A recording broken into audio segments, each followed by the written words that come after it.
Here. All right, Pledge of Allegiance. Rich, in recognition of your recent admission letter, would you like to lead us? Sure. Right hand over your heart and pledge allegiance to the flag of the United States of America and to the republic for which it stands, one nation, under God, indivisible, with liberty and justice for all.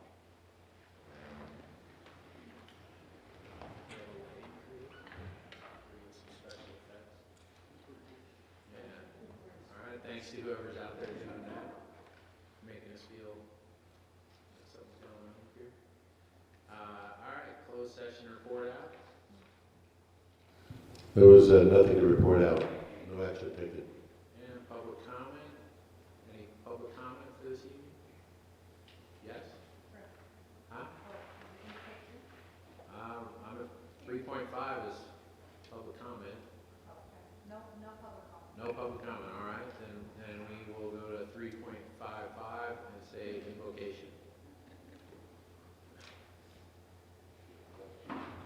Wait, he's present. Yes. Welcome. Yes.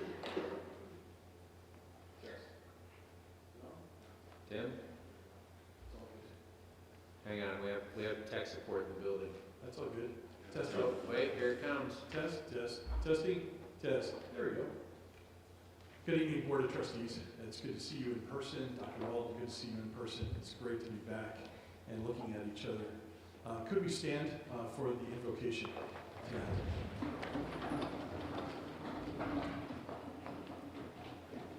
Dear Heavenly Father, we come before you this evening and we thank you for this, I'll say, amazing day, a day that we can be back in person, a day that we can continue to see things opening up and moving forward.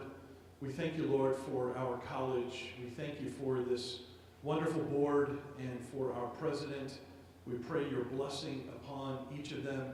We ask, Lord, that you would guide them and direct them, give them vision, Lord, vision beyond their years to take Victor Valley College to a brand new place. Thank you, Lord, for all of the students. Thank you for the faculty. Thank you for the administration, the support staff, the administration. Lord, we thank you for each and every one of them.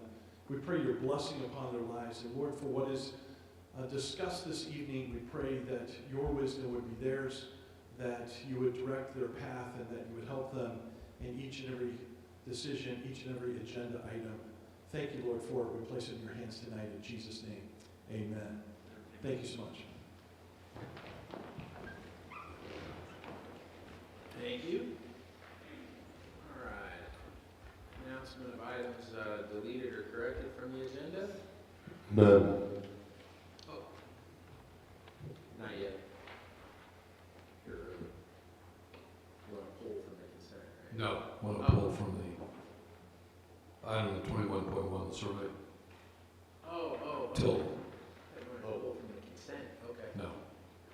I left my file. Oh, he wants to pull, that's item, what was it, Joe? So as they would say, I'm not prepared. Yeah. Okay, so, but it's item 21 or something? 21.1. Yeah. All right. 21.1. It was. So we'll do it next month. You want to pull it or you want to delay? Delay. Delay. So we'll trail that till next month. Yep. All right. And we don't have to put it back on the agenda. We'll just be on. We'll be on home 20 minutes earlier. There you go. 4.1, public comment. Again, we already covered no public comment. And Board of Trustee goals So this year it is, this year. let's go with the month. This month it is Trustee Tarpley and Trustee Henderson and Trustee Wood. All right. Jen, go for it. Sure. So my goal, if we can get it together today, is goal number 2, which is adopt a new educational master plan and an enrollment management plan to address the issues of growth and guided pathways. So every action item in the educational master plan is being assigned a member primary item in the educational master plan is accomplished, and that is going really well. That is all. All right, Dennis? Turn on your mic. Yeah, goal number 5, support and adopt the Caring Campus Initiative.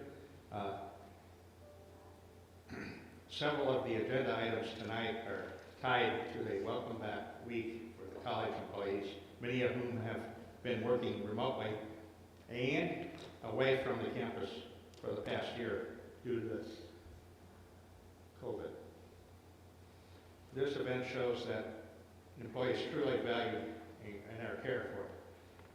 Also, the resolutions for classified employees and teachers is another way the board recognizes the value of these groups. Item 8.15 is independent contractor agreement with Kona Ice.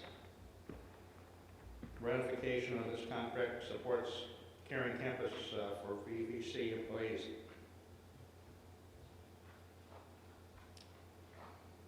And welcome back after a long ways remotely teaching and what have you. Anyway, item 8.16, independent contractor agreement, Fires Galore. Ratification of this contract supports the Caring Campus for VVC employees, providing a welcoming return for the first week back to campus after many worked remotely for the past year. Item 8.17, independent contractor with Lucky's Ice Cream. Ratification of this contract supports the Caring Campus for VVC employees, providing welcoming return of their first week back to campus after many worked remotely for the past year. Item 8.20, independent contractor, Bear Valley Rentals. Ratification of this contract supports a Caring Campus for VVC employees, providing a welcoming return for the first week back. Item 10.4, Resolution 2106 recognizes classified school employees week. Item 10.5, Resolution 2107 recognizes National Teacher Day and California Day of the Teacher. Let's see. That was it. All right, the last update is on mine. My goal is increase student access, success, and completion. There's a few items on the agenda this evening that speak directly to that, but I'm such a fan, and I know I watched us all get excited at graduation ceremonies. Well, not Sharon yet, but you will soon. Get really excited up on stage when we're up on stage. I know she's been to all the graduations, but when we're up on stage and we have somebody who a day or two before, a day or two after graduated from high school, and within that same week they're graduating from college. And so agenda item 14.1, which will increase the college courses for high school students so that they can get a jump start and get going on their college education. I love these programs. I love the bridge programs, not because they're named after our favorite student trustee, but because of what they do for the kids in the community, the young high school students. But I don't know, it's just really cool to see young people motivated to get through high school and graduate college right there in the same year. Still cool to see them do it, the year later, the next graduation cycle. It's so cool to see that they managed to do both at once. And I think 14.1 we'll see more graduation of young high school age students graduating from VVC at or near their high school graduation. And I don't know, I love it. So with that, I think that's it for the report. Okay, Superintendent President's report. Kirsten, everybody's got a mask on. Can she She's see her? here. I see there. If, turn that one up for her. Just as soon as we got Tim used to There we muting go. and Got it. unmuting people on No. Zoom, we went live again. It's working. Is that, okay, great. So Shannon unfortunately could not be here this evening, so I'll be providing the report this evening.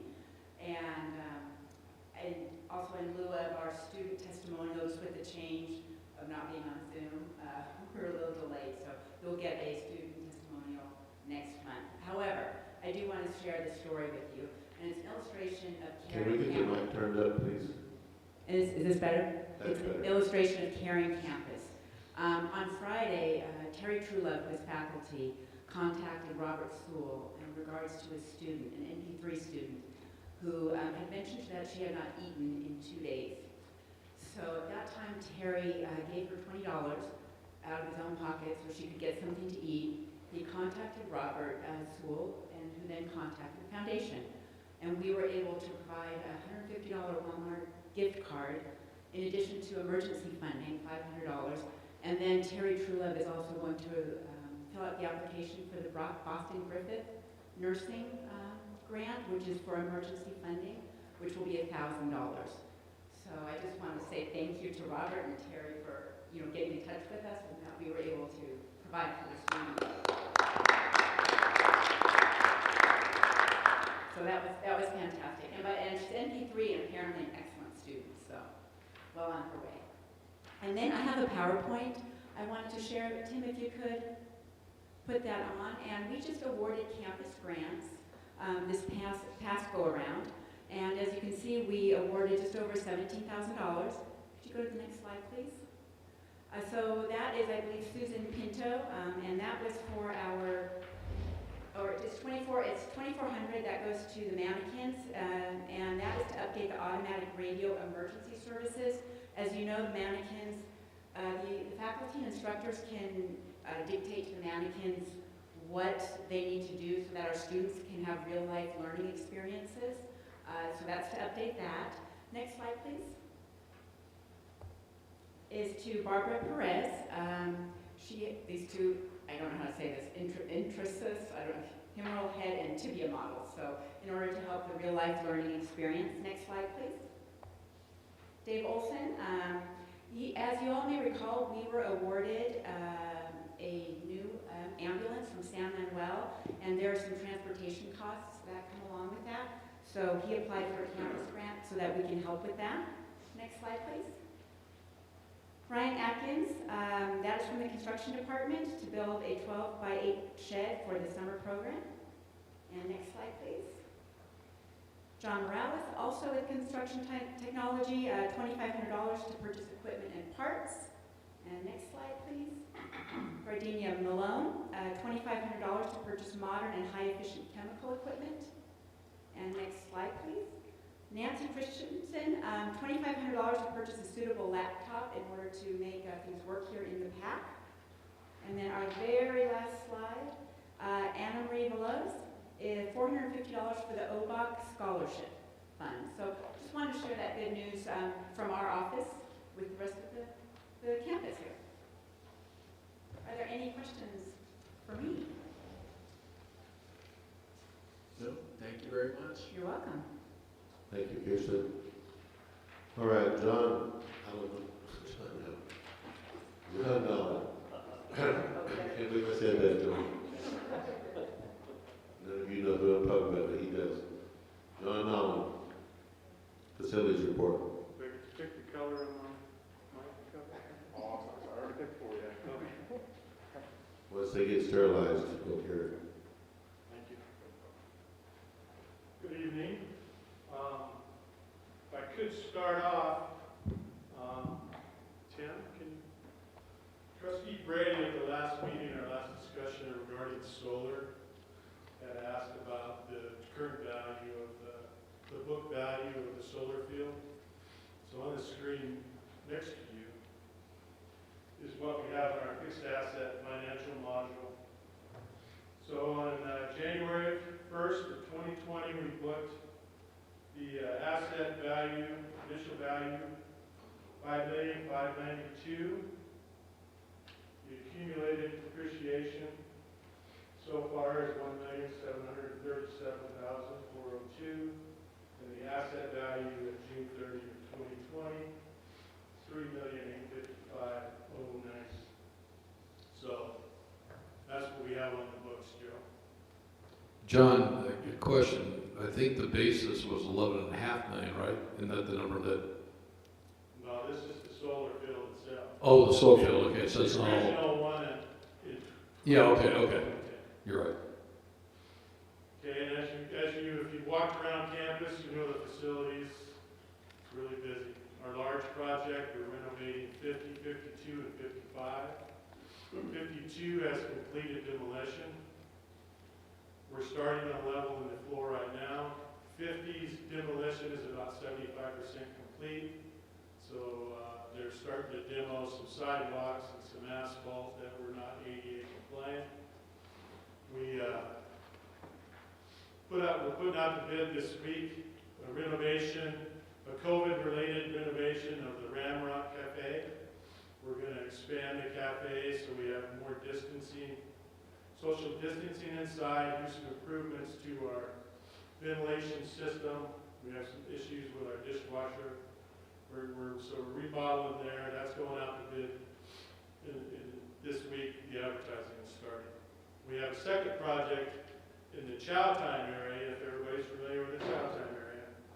So we've got another project going in there. We're going to renovate that area and start self-operating that facility sometime this fall. So we're really in a rush right now to get the Ramrock open for fall semester, and then hopefully Chow Time will open it up to campus operations hopefully shortly after the fall starts. We've finally got our contractor is going to be renovating the elevator tower. It took them about 6 months to get a bond, so they're starting to mobilize. We've got other projects on campus. If you haven't noticed, the grounds crew has done a lot of work. They're currently doing some work in front of the SAC. So it's really busy in the facilities field, and we get requests daily from campus for improvements, moves, and other issues. So if anybody knows any contractors you want us to contact, just let us know in the facilities department, and we'll, like I say, we're putting out the bid, the Ramrock right now. Any questions? Kind of a quick comment, John. Last night I had the opportunity of touring the campus with you and Dr. Walden and kids, Kevin G, right? Correct. Okay. I just want to acknowledge the effort that, Kevin, are you here? Hi, Kevin.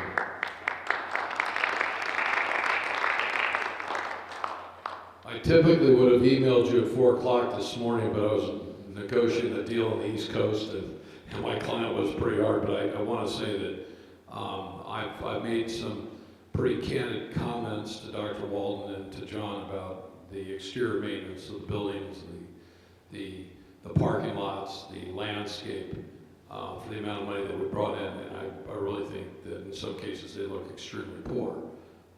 With the recent addition of Kevin and his leadership, you can clearly see as we drove every square inch of the campus last night almost, and see the work that Kevin and his small crew, and I say small crew because he does not have a big crew of people that are doing what he's doing. There was just up on the top as you drive into the college. Kevin, how many tons or containers of garbage did you take out? 40? Yeah.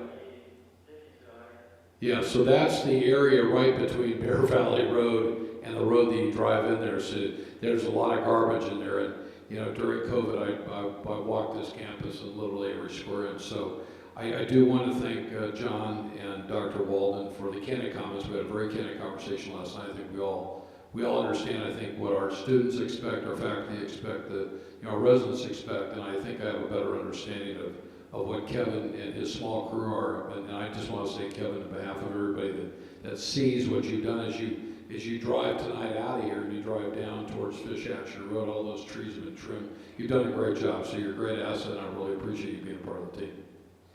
You know, last night was a learning experience for me as well. And one thing that everybody, we all rode around in John's truck, but Kevin, John, myself, and Trustee Brady are in agreement on, as we drove around and looked at things, we don't like the way it looks. I will tell you it looks better than it has since I've been here, but it is nowhere near where we need to be and how our college grounds needs to be taken care of. So it is our belief, we're doing reorganization, and we're going to be adding to the number of grounds people. In fact, we're out for one right now. We have a temporary person that, I don't know if they're here full-time. Yeah, we have a sub, yeah. We have a sub right now, but anyway, we're going to be hiring another full-time person. I asked John what would be a fully staffed grounds crew, and you know, he believes, at least at this point, our first one to shoot for is 6. Now you need to know, on an average day, due to different things going on, Kevin explained to us last night that there's only 2. He only has 2 people for 253 acres. And of course that's not enough people, anybody would know that, just by the fact that the mere ground and a lot of the places we've already cleared, that they just cleared, weeds are already growing back. So you have to have someone, I mean, I'd like to see someone assigned where their job is basically just to maintain everything the public sees out there and let everybody else work inside the campus. But I'm not a micromanager either, so I don't micromanage John's area and all that. But my point is just to make sure that it's kept up and kept looking right, and then on campus, that once all the students are back, it's a lot easier to keep them on campus right now. There's no students aren't here. Students aren't here, so, but when they're here, we need constant people picking up trash and things like that. So it's our goal, it's my goal as president, to get this campus to, for lack of a better term, a Disneyland standard. So when you walk through Disneyland, I know we pay a lot of money to go there, there's always people, I mean, everywhere you go, they got their people picking up trash or keeping it nice. And we already have met with the group that does the street sweeping for Spring Valley Lake, and they have said that they would do our street sweeping, and we asked them how much, and it was an acceptable price. It's not that much actually, and they will street sweep all of our streets and parking lots every month. And so they will do it until they get it done. They said certain times of the year it takes longer than other times, depending on how much wind and so on. But I just want you to know, we're not happy. None of us are happy. And I know Trustee Brady, as a trustee and as a citizen, you know, is concerned about how the campus looks to the public. And of course, we're all concerned. But I want him to know he's not the only one. I told him that last night. You know, I'm just as concerned, and I wish I could just flip a switch and make everything happen tomorrow, but you were dealing with things in closed session tonight that you know why I don't have a switch right now to flip. So, but hopefully in just a few months we'll have that switch and we can make some things happen around here. So I was going to give this grounds report later, but since it came up now, I'll let that be that part of it. Any more questions for facilities? I just want to thank Trustee Brady for the comments. Kevin could relay it to the crew. I want to assure everyone that we are setting a new standard. We're working from the bottom up. So we have the crew themselves in meetings with recommendations to the type of vegetation we can put on this campus that's easier to maintain, so they can actually keep up with it. Some of these architects in the past have, their grand little trees now are very big, and the bushes are out of control. So now that the crew has been involved in the planning, they're starting to buy off on what we're doing, and so we're really proud that they're coming along. Kevin has pulled in the custodial crew to help out certain times when we have a lot of brush to remove. So we're making progress, and I think as long as we, are collaborative with the people doing the work, we don't put a bunch of really hard maintenance items in front of them. They're here to help us decide what we're going to put in. So it's going to be interesting. At the front of the stack, they're going to put a few fruit trees and some daylilies. So we're going to be doing a lot of the decomposed granite, compacted granite, to keep the weeds down. So I think in the next few months, we're going to make a lot of improvement, and everybody's going to see it. So John bought pizza for the ground crew a while back, and I went to the meeting, and Kevin was there, and only 2 of them showed up, so I guess it's the 2 that showed up. But what those 2 said to us was, this is the first time in all their years at the campus that their opinion has mattered.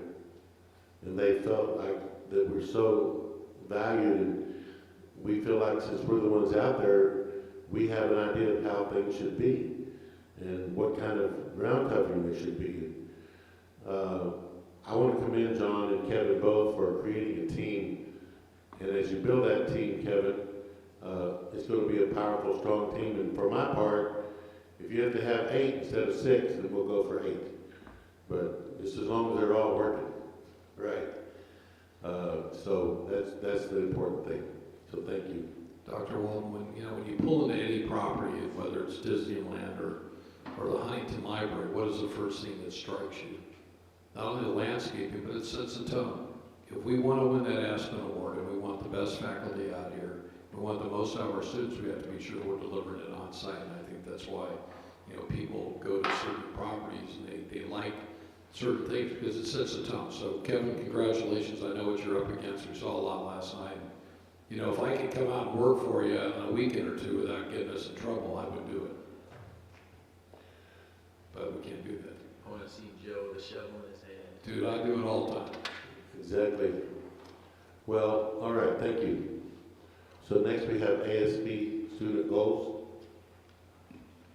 Okay, so what I have for the month is, right now we're just kind of working on some stuff that's going to be transitioning over into the next year in the new council. We're going to have a new ID machine, card machine up and running for the fall. We're going to start doing the IDs in June when the new council comes in. The student body elections are going to be taking place online next week from May 18th through the 19th. We are also happy to see that caps and gowns are being distributed to everyone that's graduating this year. As you guys know, that's all being taken care of. Students don't have to pay for caps and gowns this year. And the One Book, One College was a big success. There was actually 278 students that showed up to the One Book, One College event. And that's all I have for this month. Any questions for Trustee Lee, student Trustee Lee? She's got one more with us. She'll be back in June. One more. And she's going off to LSU.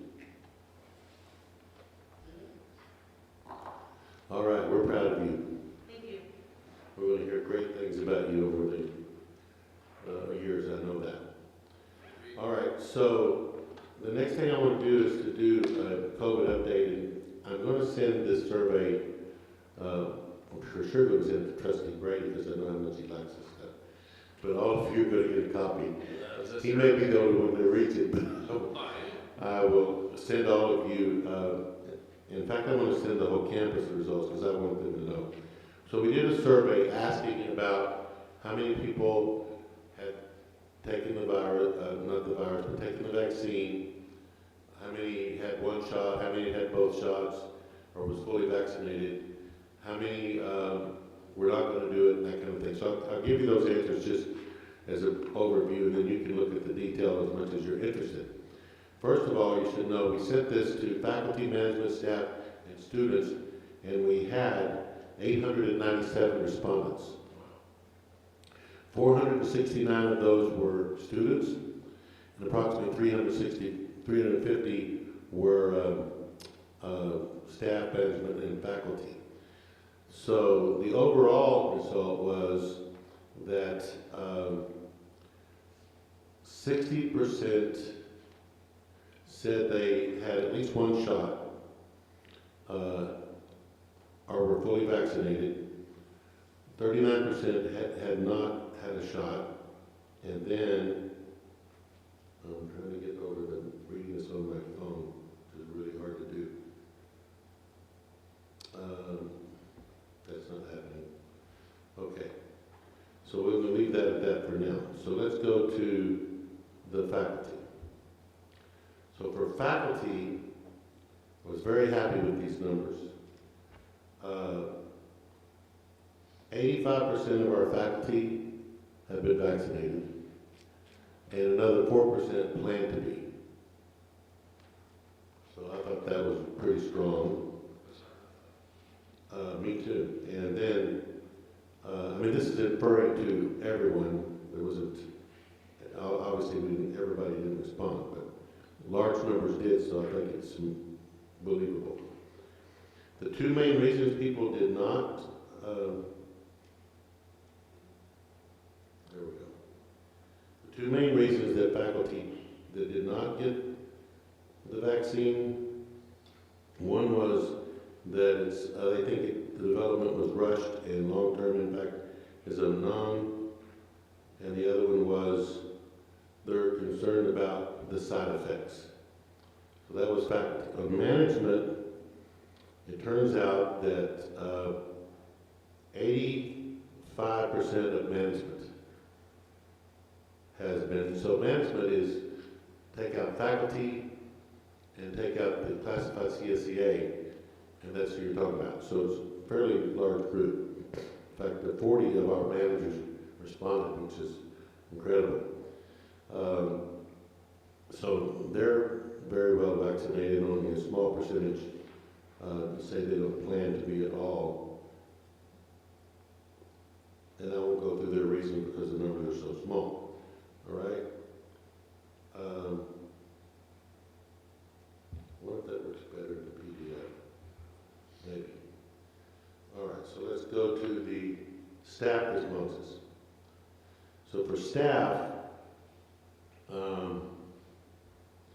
it turns out that 70% of them have been vaccinated, and another 2.5% say they plan to be. So they are much less likely. When that all takes place, there'll be 72% of them. So about a quarter of them are not interested in, do not plan to be vaccinated. And the reason they say are two reasons. One is the side effects, and the other is they think it's too early and hasn't been proven over time. And then, of course, we wouldn't let you go without telling you about the students. So for the students, and I thought that was pretty incredible. Our students are on campus, and 469 or so responded. That was pretty good. And of the students, only 44% say they've been vaccinated, and 11% say they plan to be vaccinated before coming back to campus. So it's about 56% on the student side. And their primary reasons are the same as everyone else. There's other reasons, and you'll see there's like, how many? 1, 2, 3, 4. About 15 reasons, and the two main reasons are the two I've been sharing with you. So another good news, we have not had a COVID case in our community, our campus community, since February 23rd. So that was really great. The vaccinations are happening in our gymnasium about 3 days a week. And for walk-ins, anyone from the community can walk in. DVH is administering those with the volunteer of our students. They're doing some of their clinicals in there, and also our faculty. In fact, I was in there last week and saw Courtney. I always go by her maiden name. I always forget her married name. Courtney Walsh. Trustee Wood's daughter, she's in the nursing program, and met me down there, and so she was giving out shots. I thought that was great. And then we're still doing the testing just past the gymnasium on the right in building 66B, and that's 6 days a week, all day long till like 9 o'clock at night. We have the staff, all non-teaching people returned to campus yesterday, except for a couple of people that had ADA accommodations, and a few others that because of whatever reason in life are utilizing leave because they couldn't come back. So they're taking their available leave to be off campus. And then we have bought a bunch of portable air purifiers. We've changed out all the filters in all our buildings. We are monitoring building occupancy levels, building ventilation, and by square footage, we're only allowing percentage of people in, as you can see by this great example tonight. So we're social distancing, we're wearing masks, we're cleaning all day long and sterilizing, but we've taken a major step forward.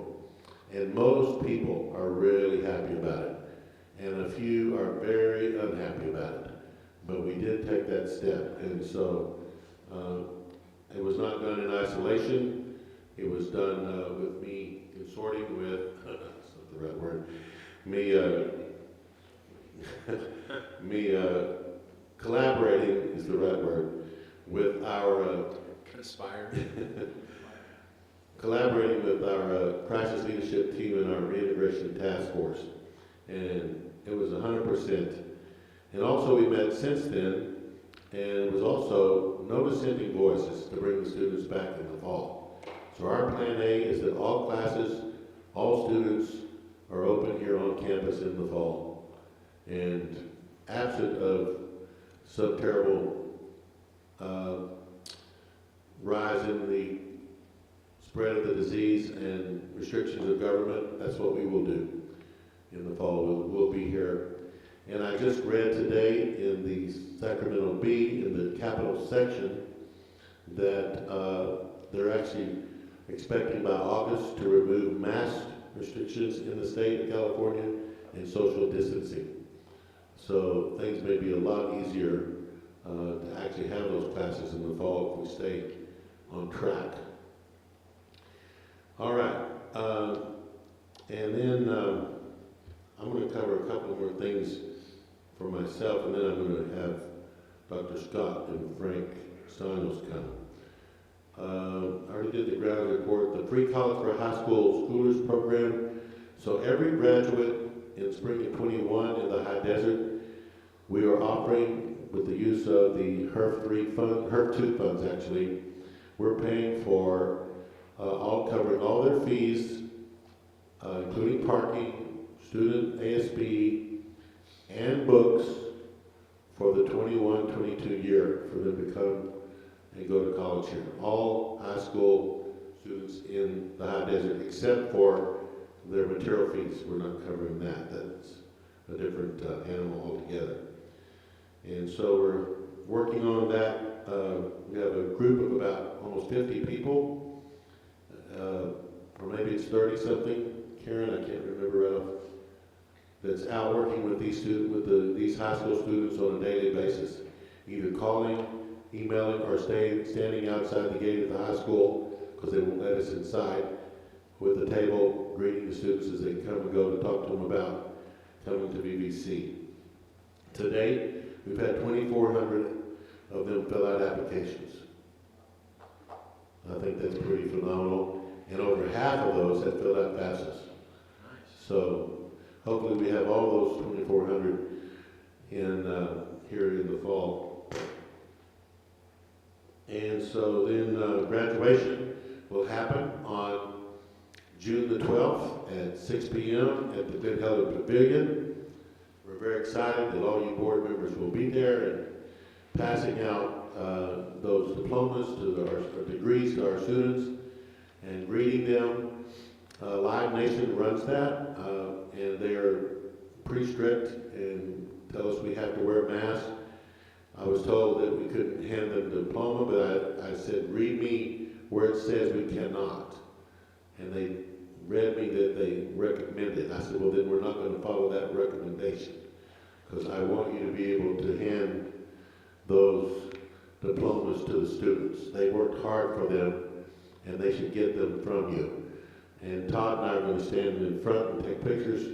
Of course, you'll be taking pictures as well, but we'll be doing, as you saw a couple of years ago, Dr. Pumalo and myself. And then there'll be hand sanitizer there, so you can use it as often as you want, but I hope you'll shake their hand or bump their elbow or something, but you're not supposed to, but I just think they deserve it. So, I mean, you guys do what you want to do anyway. You don't do what I say.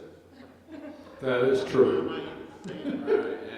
They killed me. You know, I'm glad you're so honest about it. Hey, quit micromanaging us. They killed my micro when I said that. That's funny.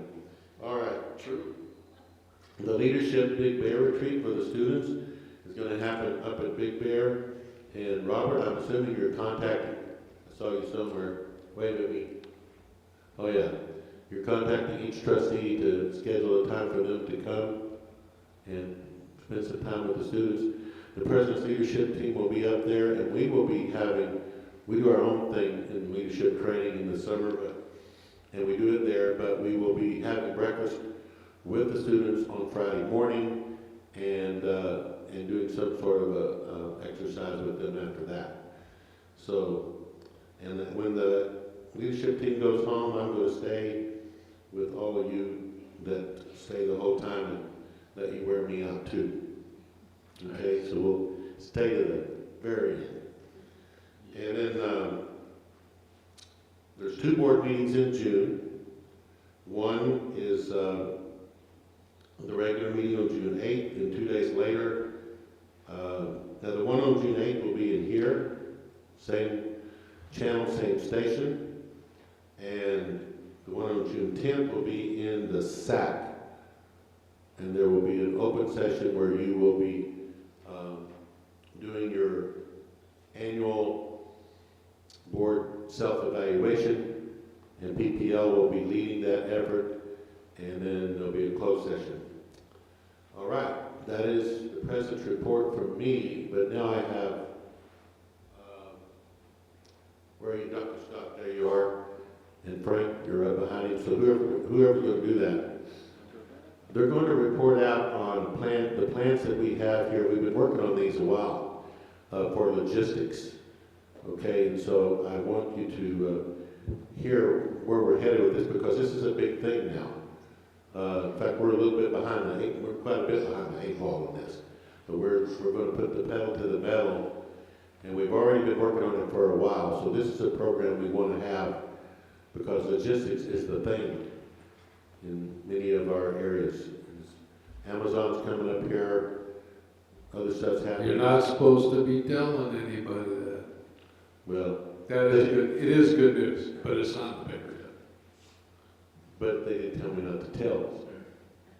In our industry, we don't tell anybody. You forgot to tell me not to tell. Doc, I haven't even told my wife yet. Okay. Yeah. Anywho, all right, go ahead, go for it, guys. So we haven't been operating in a vacuum. Obviously, Frank and I have had many conversations with the existing distribution warehouses in the high desert over many conversations. And one of the things that if you worked with workforce education before or heard of it before, one of the most difficult things to get out of employers is what exact skills do you need that we can provide that you will hire these students right out of the institution, and especially these programs that don't exist. Right, nursing's easy, respiratory therapy, those are long-standing programs. They have the skills, and they know what to teach, and employers know what they're getting. But when you're coming up with something new, trust me, it's very difficult. And we've been working on this for some time. We've been bashing heads and trying to figure this out because we know what's coming. You see the warehouses. We know that they're looking for employees, and we want to provide the best trained employee that we can. So in regard to logistics and distribution trading, Timmy, can you hit the next slide? So the first thing that comes to mind, obviously, is a commercial driver's license. You look at, especially high desert, Inland Empire, state of California, probably the United States, the #1 most demanded job, always by far, is truck driver. We don't have a program. I tell you what, every time I drive by the Skyway Trucking School in this area, the parking lot is full. And it really kind of torques me off every time I do that. I stopped by there about a year ago and threw my card on the table and said, we need to talk. We could probably come up with some instructional service agreement. Well, I never heard back, so I always take that as, okay, it's competition time. So I went after this commercial driver's license. So we're gonna come up with a CDL program, not only for the licensing, but also the driving. It's a regional workforce project. We are in this with Moreno Valley and San Bernardino Valley colleges. We're gonna get the curriculum. It's gonna be a non-credit career preparation program, so it pays the highest amount of portion that we can get out of that. It'll be probably 4 or 5 weeks. Students get out of there, they'll have their CDL Class A license. So important that we found out, I'll get to it the last slide, but so important when we found out, when we started talking to some of these logistics and warehouse employers about what some of those skills are. Frank? Go ahead and advance. Next slide. And then another key skill that we've been finding that's of great interest to these companies is welding technology. Good thing about that is we've already got a very successful welding program. So part of that can look like we can, continue doing the existing credit offerings that we have around welding, but also we can do specific trainings for incumbent workers. And so what that could look like, it could be one large company sending us their workers for training. It could consist of a collection of different companies sending us workers for training. Those will most likely, the classes will occur here at the main campus. And it's just building upon that same success we've had with the welding program, but just expanding it to, hey Jennifer, just expanding that offering out to the community and really just being intentional on getting connected with these companies and just seeing how we can meet their needs and service not just their existing workforce, but the gaps that they don't have, the workers that they don't have to backfill those positions that folks are retiring from, to be able to build that skill all the way through.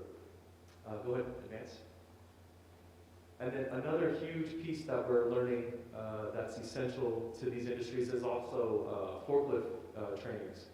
And so something to note with the forklift trainings is we can certify the students.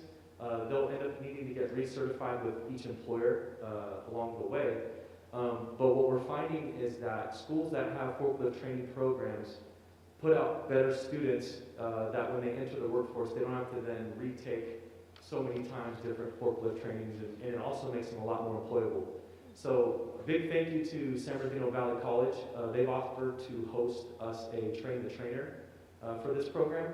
So I'm working on compiling a group of different teachers to send down to this Train the Trainer, and the goal is to get them instructor certified, and then the plan is to bring it up to the High Desert Training Center and get that program going up here.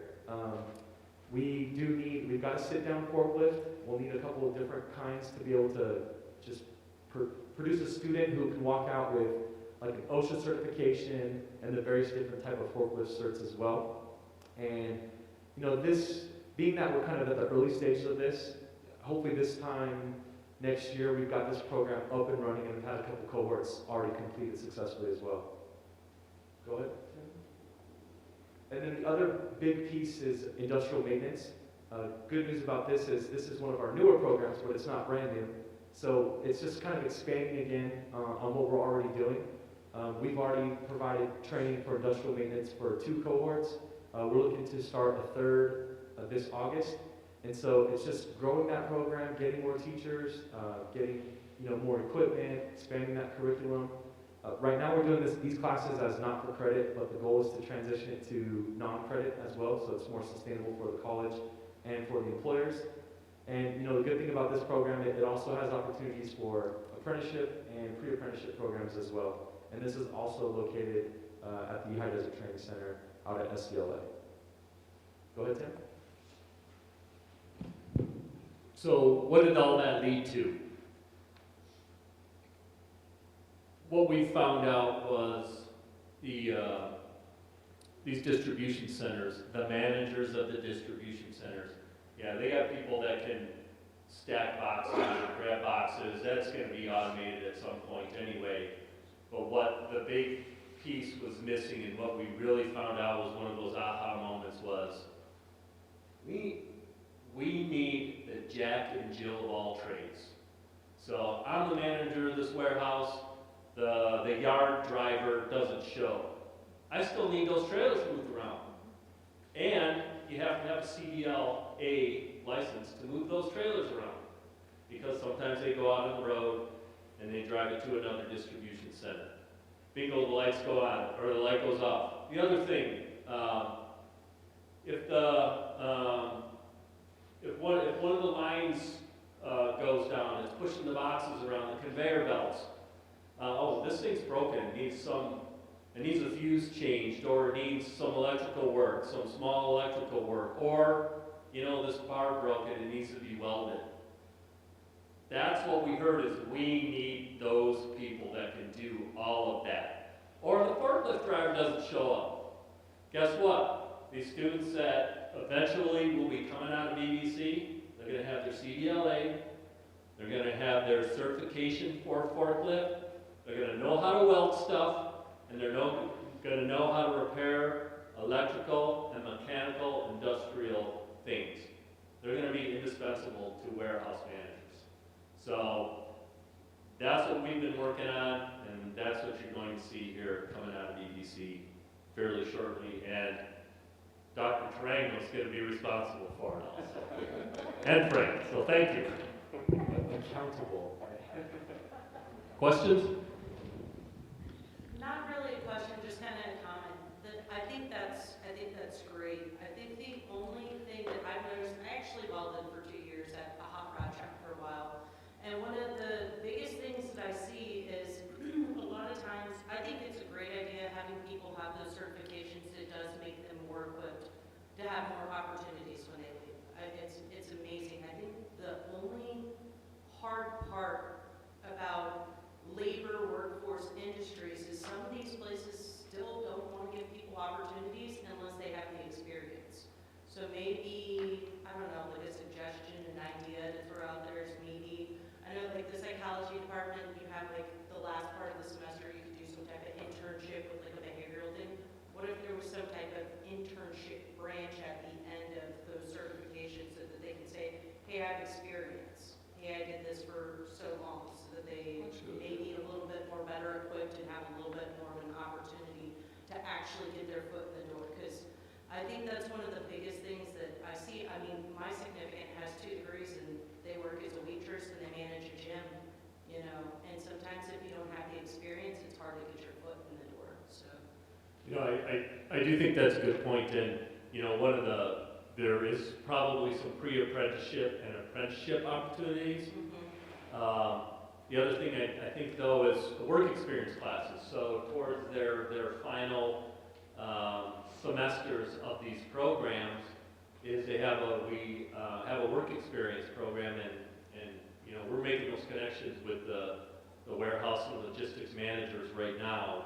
But yeah, that's a great idea, is to give them some experience. And as you know, in many cases in work experience, we find out in nursing and in medical assisting and respiratory therapy, as when the students are there doing their clinicals, the employers, the hospitals, the doctor's offices, it's like,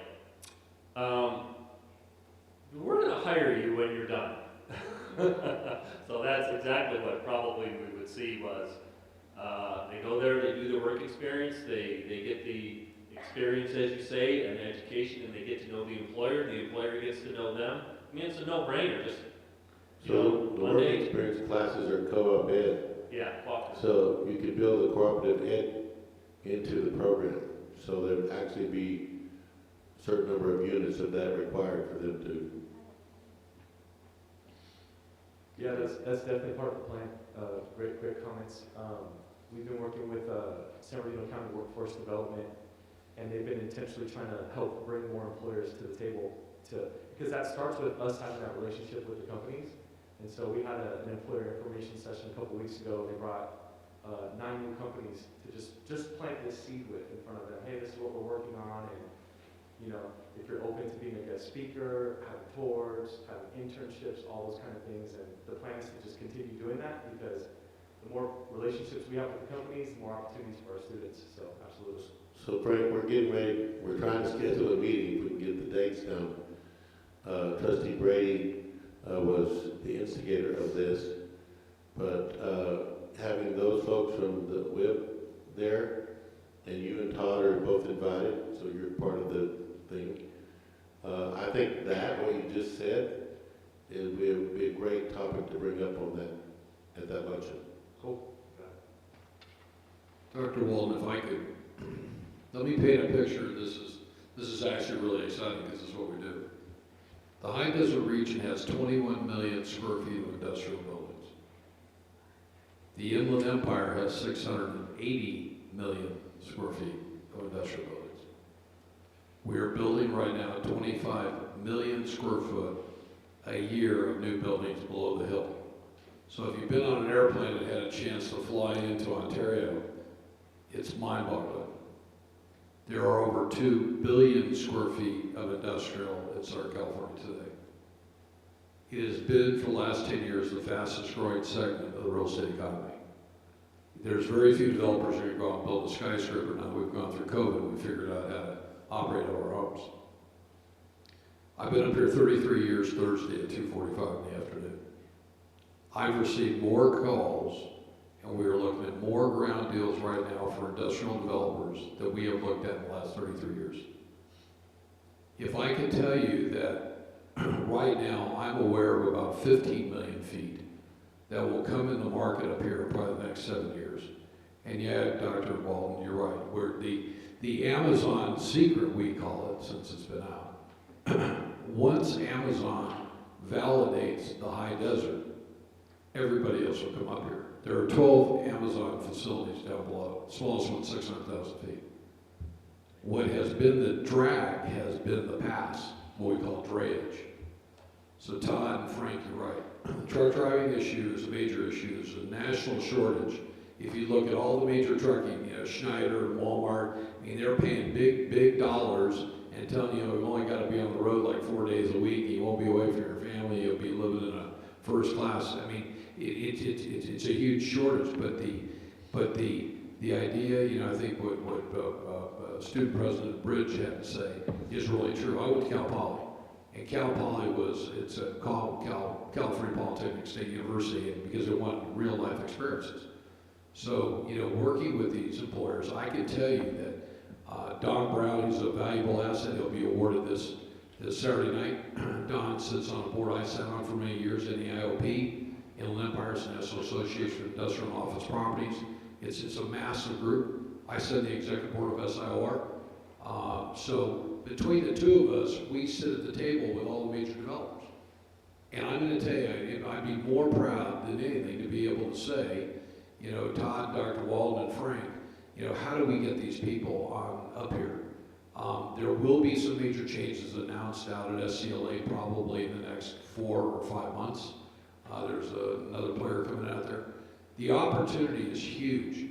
The question is, do we have the labor force up here outside the educational deal to really do it? And it's a question that I was on a conference call last Friday out of Boston, and it was a 2-hour call. And I mean, I was asked some really tough questions because of my role here and what I do. And, you know, I've leased the biggest building on up here. I've done more leasing on industrial than anybody, and I'm proud of it. But what some of the employers are concerned about are, can we even find the employees?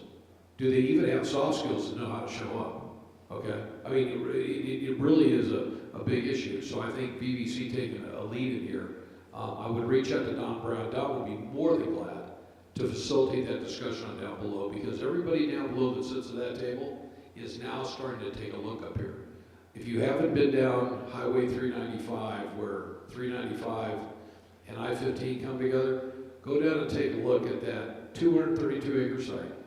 They've graded 186 acres. They moved 2.5 million cubic yards of dirt. The first building is being formed, and believe it or not, these 3 buildings, the first one's $1.1 million, will have what we call super flat floors. And there's a fall between one end of the building and the other by 40 feet. So robotics is now going to become a big deal on up here. So Frank, I'm telling you, we live, die, breathe this stuff. I'm working on deals now that will close for 5 or 6 years. So I'm really kind of jazzed because I kind of see the next level. I'd love to share what I can. I'd love to introduce some great people. It's a great industry, and there are people that really want to connect with an institution like VVC. So. Oh, and I sent Frank, Dr. Walden, and Frank a contact. We have done a truck driving school out in Barstow, and we're trying to do one in 29 Palms, and we're trying to decide what area. The lady's name is Tina Singh, and I sent you her V card. Feel free to call her and use my name. She's a nice lady. Great. Okay, thank you guys. Thank you. That's all I have. That's all? Thank you for that brief report. All right, 7, Academic Senate. Anybody here from Academic Senate? No. How about CTA? Crickets? CSEA? AFT part-time? And the group that always shows up, management. There, yep. Got a taker, yep. Management never fails.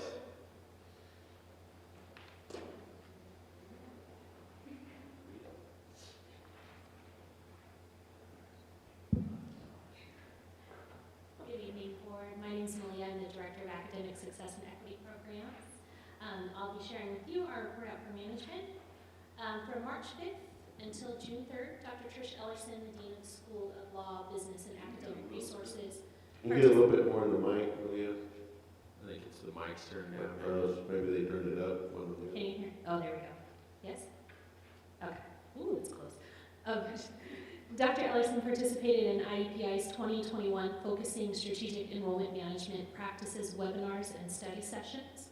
She also attended the Courageous Leadership webinar series, as well as 4 webinars for Black Student Success Week, Follow the Money, the ABT Journey for African American Students, Equity and Black Representation in Higher Education Leadership, a legislative briefing actively advocating for student success, and she attended the Guided Pathway Summit on April 29th and April 30th. Kelly Murphy, the Director of IT Services, shared that the IT team went through 4.5 hours of training on the new NetFortress phone system, and they also had 119 attendees at their user training sessions for the new phone system that was offered in April. Dr. Teresa Seaside shared that there are 36 high school students taking the CNA course in the summer 2021 semester. They are also holding an open house in buildings 32 and 33 on Friday, May 14th, in celebration of Nurses Week. They'll be offering tours every 15 minutes, and they recommend that you call to reserve a time for the tour.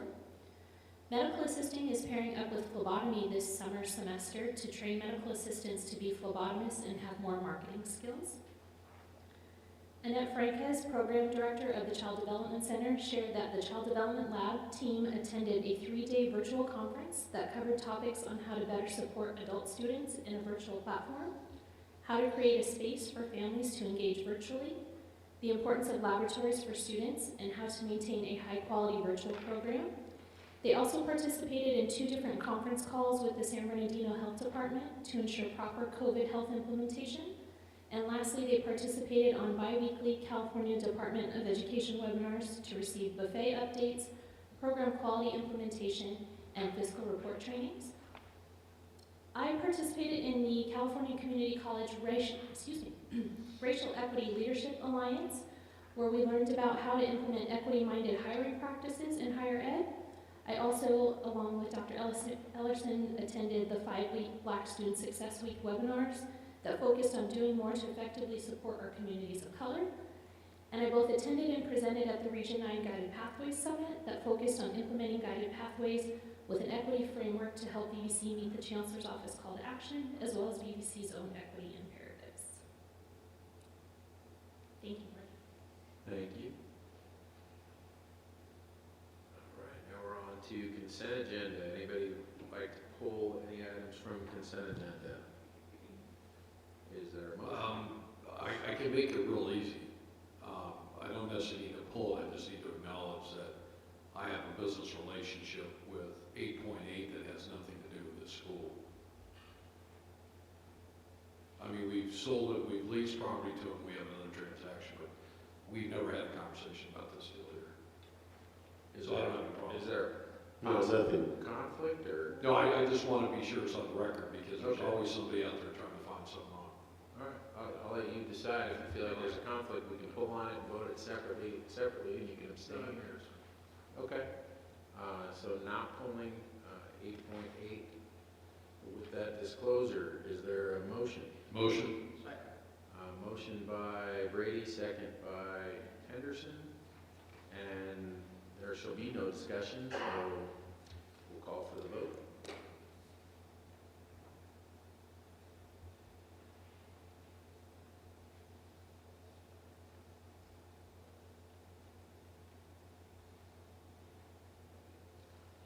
Did you check with student president?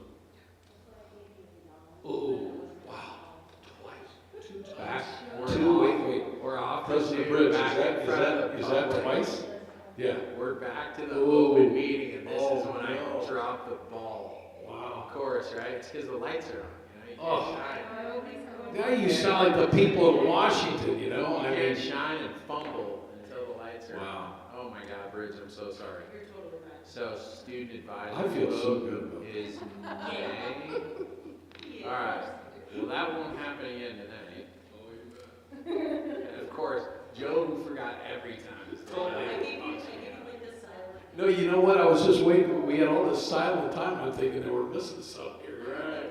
I'm like waiting to be called on. I'm like, okay, all right.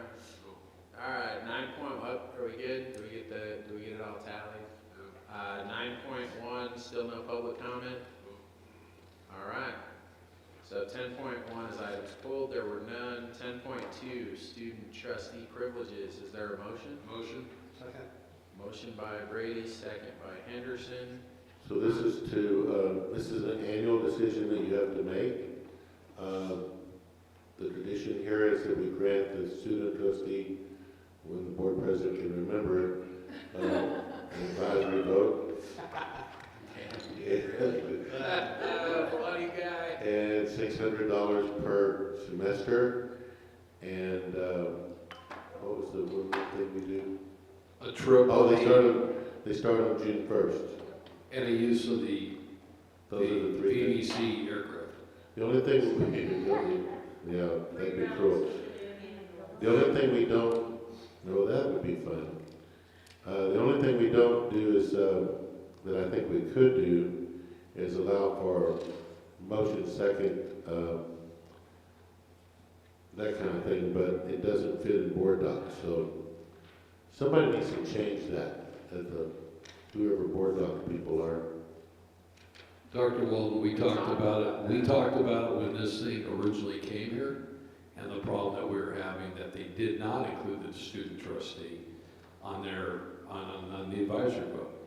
And you would think when you're dealing in an educational venue with a company as smart as that, and they couldn't figure it out, and it's been, what, I think 4 years now that we've been playing with this, they still don't. Yeah, So, I mean, maybe we should talk to him again, yeah. but.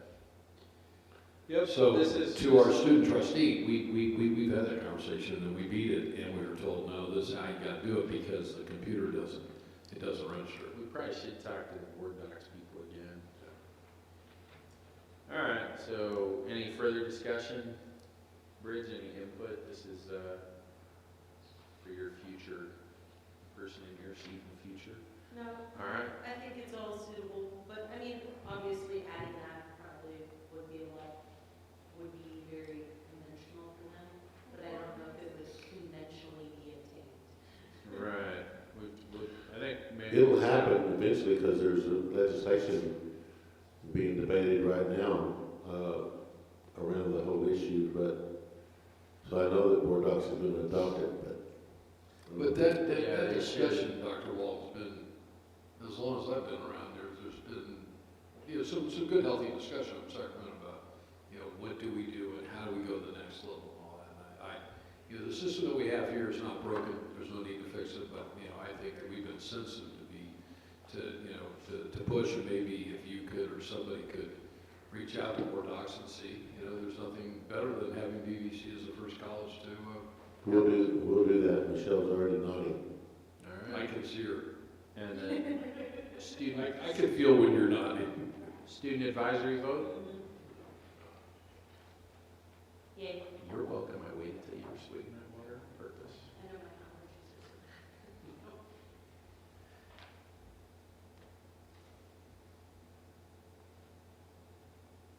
Is it through? I can't even read the screen over here. Is it good, Michelle?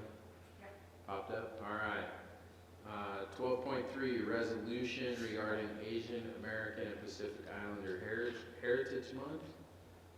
There's an entire resolution here with today's date. Dan, should we read this, or it is available as attached to the agenda? Well, we should read at least the resolution part, even if you don't want to do the whereases, now therefore be it resolved. Yeah, you wanna do it, or you want me to do it? Therefore, let me read it. What did you say? Yeah, I'm saying, does somebody wanna read it? Or I'll I'll be Right, yeah, okay, How so about if I make a motion? there was a motion by Henderson. Oh, you made the motion? Yeah, he did. Okay. Is there a second? I'll second it. Second by Brady. You wanna read it? You seem like you were kind of volunteering, right? Dennis, we heard you volunteer. Okay, all right.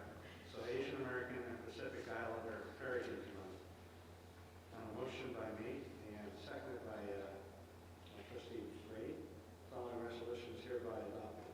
Whereas on March 28, 1979, President Carter issues the first presidential proclamation for Asian Pacific American Heritage Week, and whereas in 1992, Congress expanded this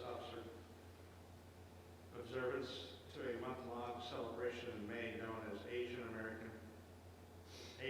Pacific American Heritage Month, and whereas in 2009, presidents have expanded the commemoration to honor Asian Americans and Pacific Islanders, and whereas Asian Americans and Pacific Islanders have contributed in great and significant ways to society, playing a vital role in our nation's economy and technological growth. Whereas the vast diversity of cultural traditions of Asian Americans and Pacific Islanders continues to strengthen the fabric of the American society, and whereas Asian Americans and Pacific Islanders Heritage Month is an opportunity for all Americans to commemorate the struggles and victories of Asian Americans and Pacific Islanders in our history and their invaluable contributions to society. Now, therefore, be it resolved that the Victor Valley Community College District recognizes Asian American and Pacific Islanders Heritage Month, encourages all citizens to explore the rich and significant heritage of the Asian American and Pacific Islanders community, and honors the vital role they have played in the economy, culture, and community throughout the district and the United States. Passed and adopted by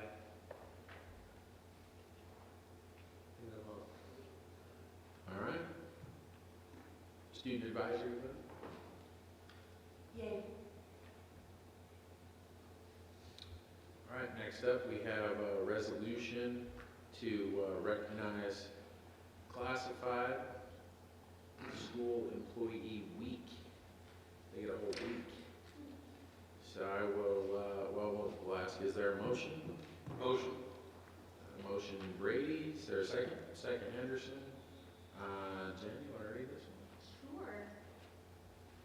As a classified school employee, I would be happy to read it. I figured you would. You get a whole week. Victor Valley Community College District Resolution to recognize Classified School Employee Week. On motion of Member Brady, seconded by Member Henderson, the following resolution is hereby adopted. The third full week of May, the 16th through the 22nd, has been designated as Classified School Employee Week in California by the California School Employee Association and the California State Legislature. Whereas classified professionals provide valuable services to the school and students of the Victor Valley Community College District, and whereas classified professionals contribute to the establishment and promotion of a positive instructional environment, and whereas classified professionals serve a vital role in providing for the welfare and safety of Victor Valley Community College District, and whereas classified professionals employed by the Victor Valley Community College District strive for excellence in all areas relative to the educational community, therefore, be it resolved that the Victor Valley Community College District hereby recognizes and wishes to honor the contribution of the classified professionals to quality education in the state of California and in the Victor Valley Community College District. It further declares the week of May 16th through the 22nd of 2021 as Classified School Employee Week in the Victor Valley Community College District. Thank you. All right, student advisory vote. Yay.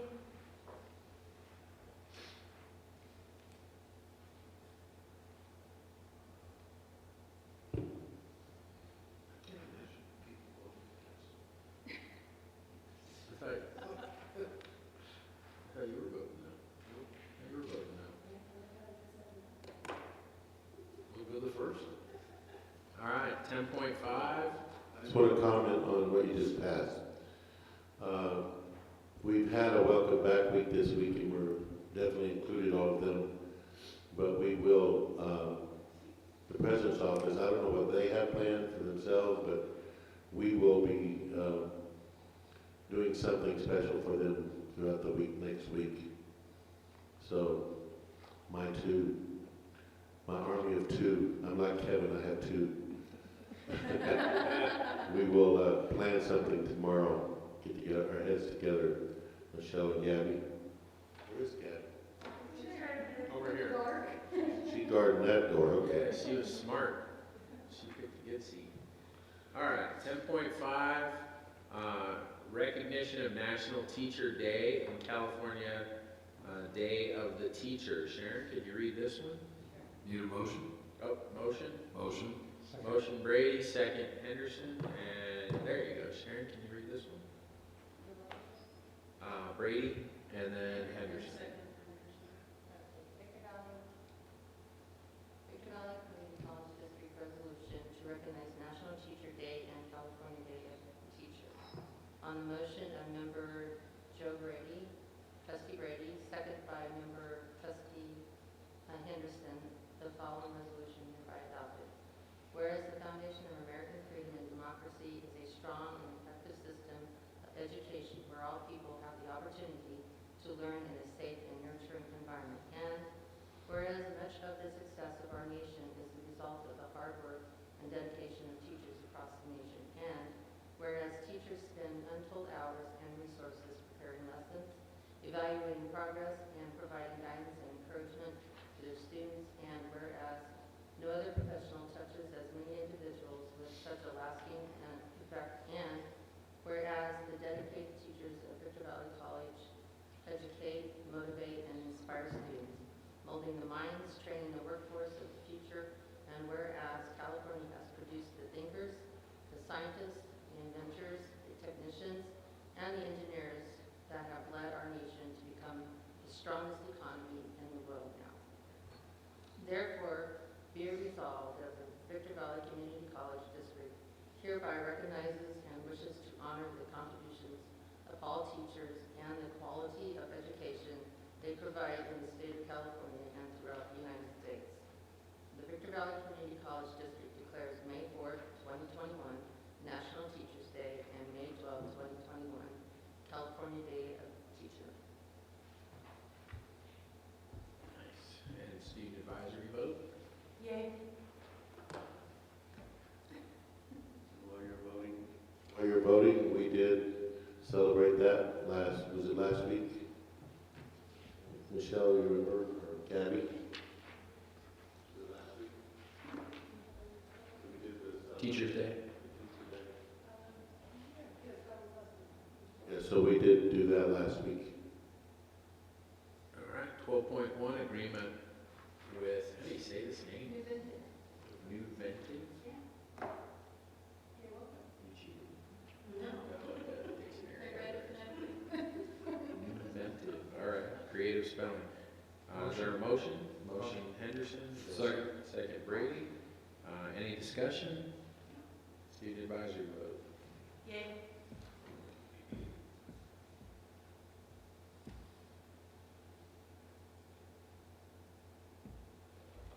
All right, 12.2, Vvccd grant of easement to the county of San Bernardino. Is this out at, this is the one out of Phelan, right? Yeah. All right, Motion. motion by Brady, second by Henderson. Any discussion? Dr. Walden, what was your impression of our futuristic campus? And when do you think that site will be developed?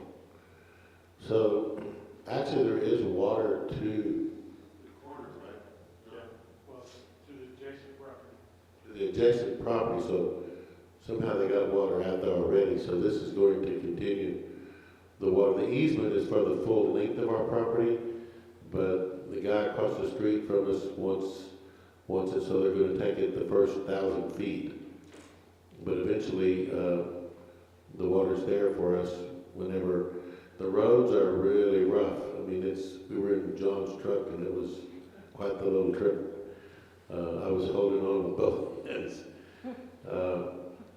I don't know. I think actually, as far as demand right now, we need to really be thinking about expanding in Hesperia, because our classes over there at Hesperia High School are already full, and I'm wanting to engage the superintendent, who has become a good friend of mine since getting here, arriving, is Dave Olney, to see if it's possible we can get more modules, because the students would come. But eventually, Phelan, that would be a place as the area expands, and especially once they can have roads out there. They don't want I live on There are Dr. roads, there's a road. I've been here 33 years, I've been doing business out here 35, and that road's looked the same way, and I don't see anything changing in the I next don't 70. think, when did you get here? Huh? I don't think they graded it since I then. live on that kind of road. All right. What? I said, I live on that kind of road. I live over that way. But there's a reason, friends of mine that do that, they say they want that road like that because they don't want everybody passing all the time. Exactly. Well, anyway, the answer to your question, probably not in my tenure as president. I think it's in your lifetime. That too. All right. I just wanted to get a clarification on that. All right, student advisory vote. Yay.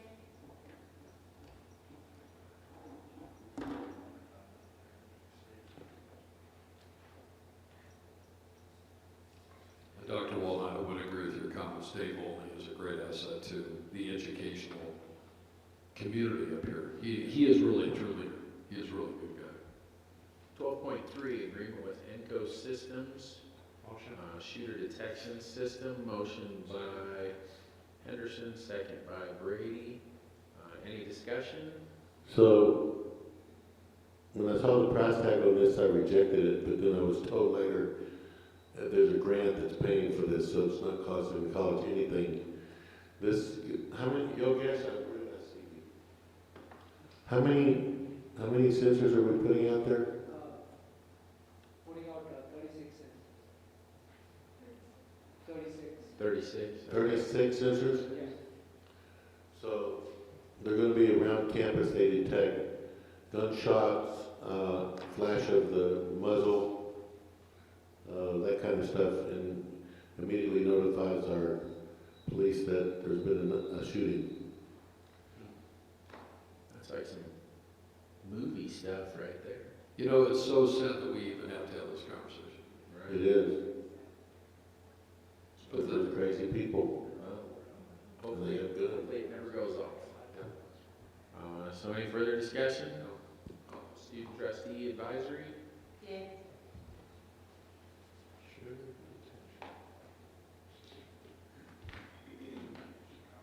All right. 13.1, non-classified employees. Is there a motion? Motion. Motion Brady, is there a second? Second Henderson.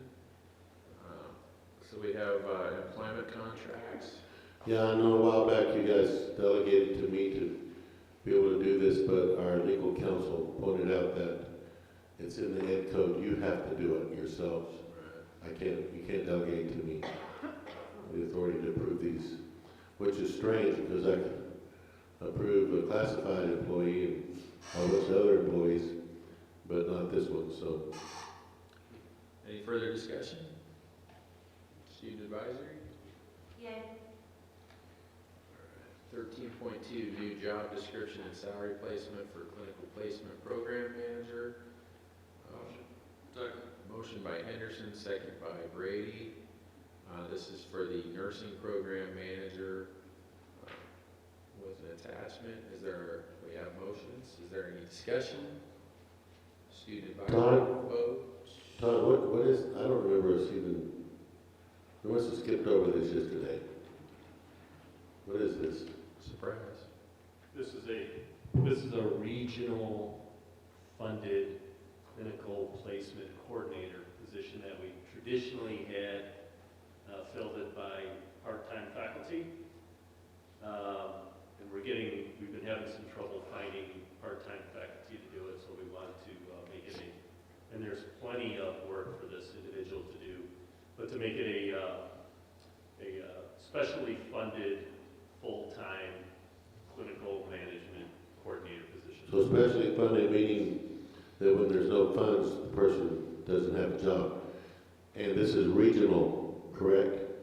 So the way regional works, and there's some other items on here tonight for regional, we have a rep, which I believe is Todd, that's a voting member on the region. The region decides how to spend this strong workforce money. They decide which projects, etc. Sometimes we're just the fiscal agent, other times it's our program to run, but it's run with, we don't make the decision at the local. Todd has one vote, but that's it. There's 12 voters. And every college in our region that has a nursing program also has this position. It's a pretty critical position considering the demand for clinical space in the region. Okay, thank you. All right. Is there, student advisory? Do we do that yet? No. Yay. Yeah, all right. Kinda sounds like a Two secret votes moment. from Bridge. All right, we'll call for the vote. I think I was saying student advisory vote, but then That's okay. Dana started That's talking, okay. so I didn't know if You know, those things, it's okay. she spit it out. We got there. All right. There we go. 14.1, Encore Educational Corporation Memorandum of Understanding. Motion Brady, second Henderson. Any discussion? So this is dual enrollment pathways with Encore. the charter schools. Right. Student advisory vote? Yay.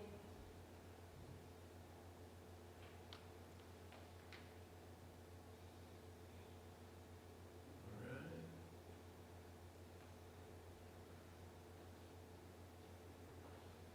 And 14, there it is, 14.2, curriculum changes. There's an attachment with a list of curriculum change. Is there a motion?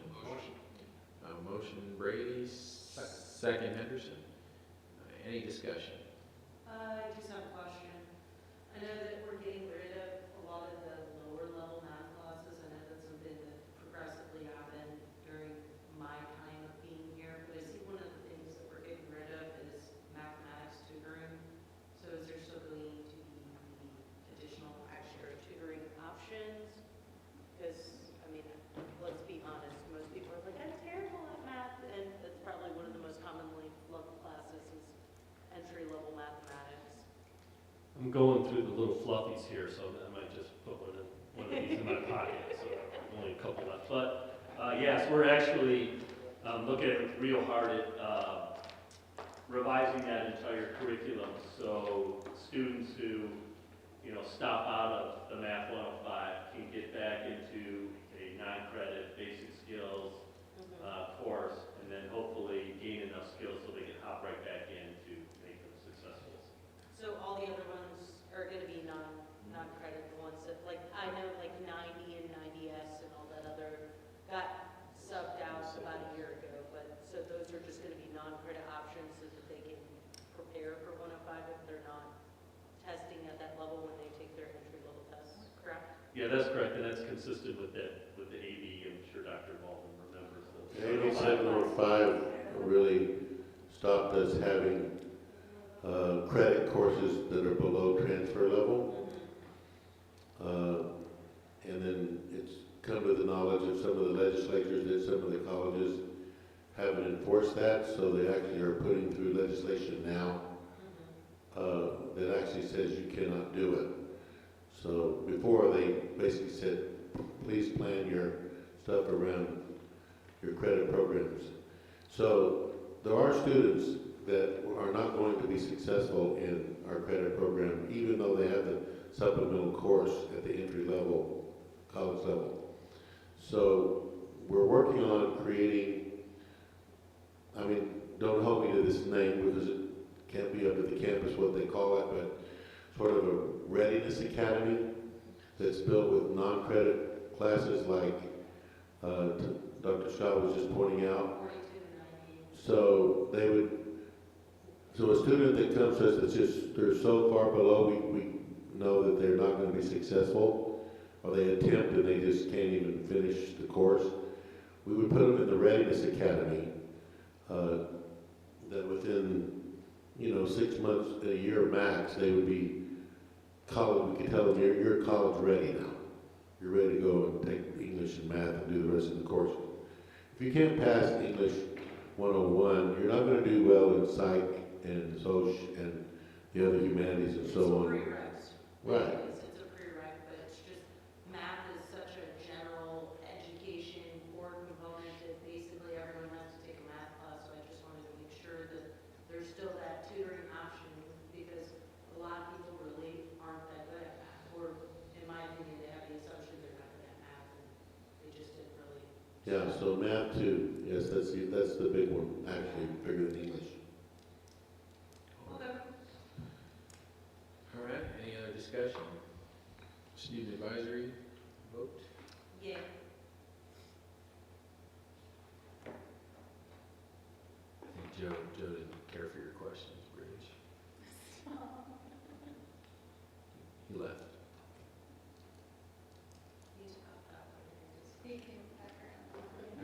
Now he's sneaking back around this way.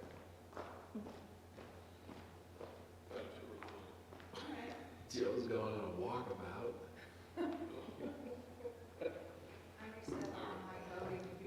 There we go. Yep, it just popped up.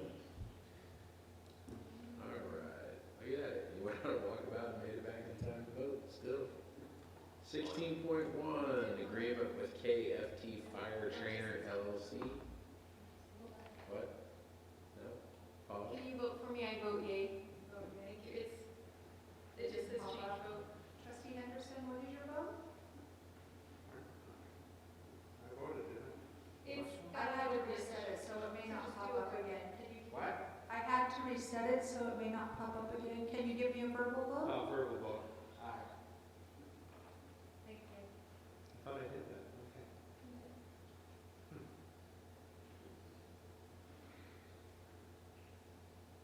Okay, we're KFT. Okay, now we're on, are you good? Fire trainer. Michelle, good? Yes. Okay, now we're on 16.1, agreement with KFT Fire Trainer LLC. Is there a motion? Motion. Second. Motion Henderson, second Brady. Is there any discussion? And student advisory vote? Yay.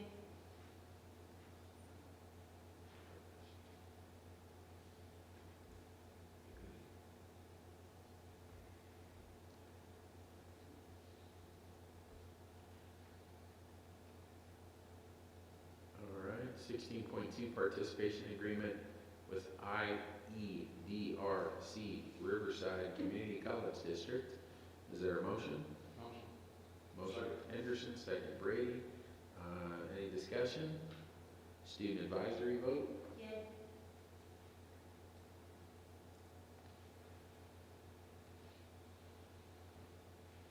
After saving $500,000. Beautiful. All right, sorry, Michelle, I read slow. Oh, wait a second, there we go. Independent contractor agreement, Stacy Jones. There's an attached PDF with details. Is there a motion? Motion. Second. Motion Henderson, second Brady. This goes to the Strong Workforce Regional, or from the Strong Workforce Regional Funds. Any further discussion? Student advisory vote? Yay.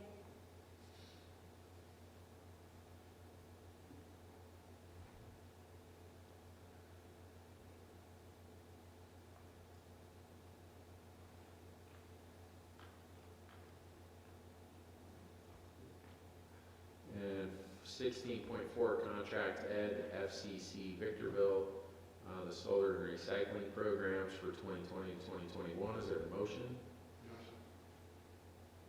Second. Motion. This is so you can pay Michelle's husband to teach solar recycling in the prisons. Nice. Motion Henderson, second Tarpley. Any further discussion? And She said they need the money. Student advisory? Yay.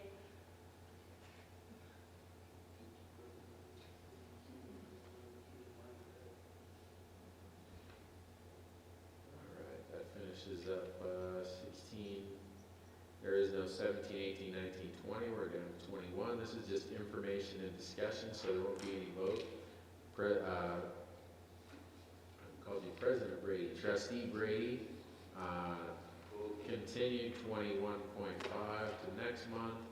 21.2, first read of Board Policy 3570, the district smoking policy. The way that's written makes it sound like it's a policy that says you have to smoke. So 35, you want to? Yeah, so I'll put it out there, you can discuss it if you want. So back in 2017, when Dr. Wagner was here, they took through the campus governance process, whether or not to have a smoke-free campus or not. The board policy that you have currently existed already, but they didn't change the board policy, but they created an AP on the campus, and Dr. Wagner signed off on it, I guess coming probably out of college council, that made Victor Valley College a smoke-free campus.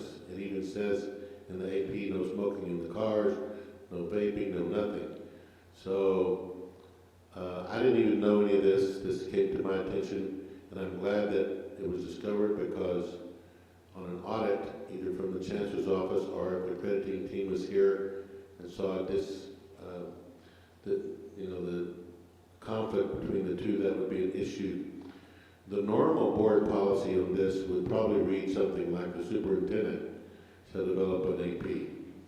But this one, the way we're modifying it, unless you want it differently, is just to take out the part of the board policy that says, with the exception of those areas designated and clearly marked as smoking permitted. So the Victor Valley Community College District designates all district property, including district-owned vehicles, as non-smoking. But the actual AP doesn't just say district vehicles, it says personal vehicles.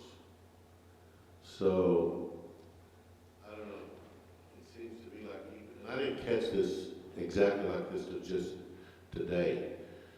So I don't know if you want us to bring this back in a different form, because if you don't want to change your policy, then I gotta go back to the campus and say, the board, you know, and it with the governance, so it's what the campus decided prior to my coming. Which one did they decide though? Did The they AP. decide the AP? Because administrative procedures don't come to the board for approval, they're signed off by the president. Right. Board policies usually give the president the authority to develop APs. So this is not actually worded the way, now some districts do actually have a board policy that spells out the details of a smoking policy. But this one is still, the one that's in front of you with the changes that we're talking, I just caught this today. It says district-owned vehicles, and that isn't a disconnect between the AP, and they need this, they need to be able to you can't have a conflict in the two. Right, I think we should, I think that we should amend this, to match what you said the first time, that, The superintendent president shall, work with, yeah. to formulate, an administrative policy. Let's do that, and, You wanna bring it back, or do we wanna amend it on the fly? well, it's not a voting I thing agree. tonight. Right, it's just a first read, all right, we'll bring it back, so then. Let me ask you a question, Dr. Wald. I smoked for 40 years and I've been clean for 11, and I'm grateful for it. Can you legally restrict somebody from smoking in their own car? I don't know constitutionally you can do that. And I'm all in favor of it, but I just don't know constitutionally that you can do it. You know, I don't know, I mean, we will check the legality of that, okay? So Michelle, let's have Jeff check. I do know that campuses, in almost all California community college campuses are smoke-free. I didn't know this one was, because when I got here it wasn't posted.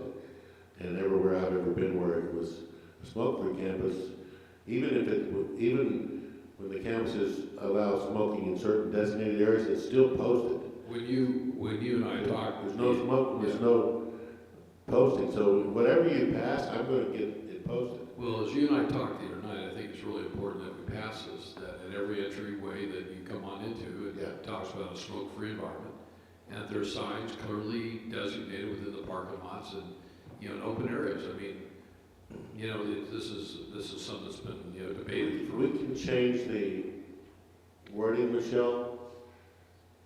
I don't know why, they're talking tonight, and we're getting input. So we'll bring back, probably let's do it right.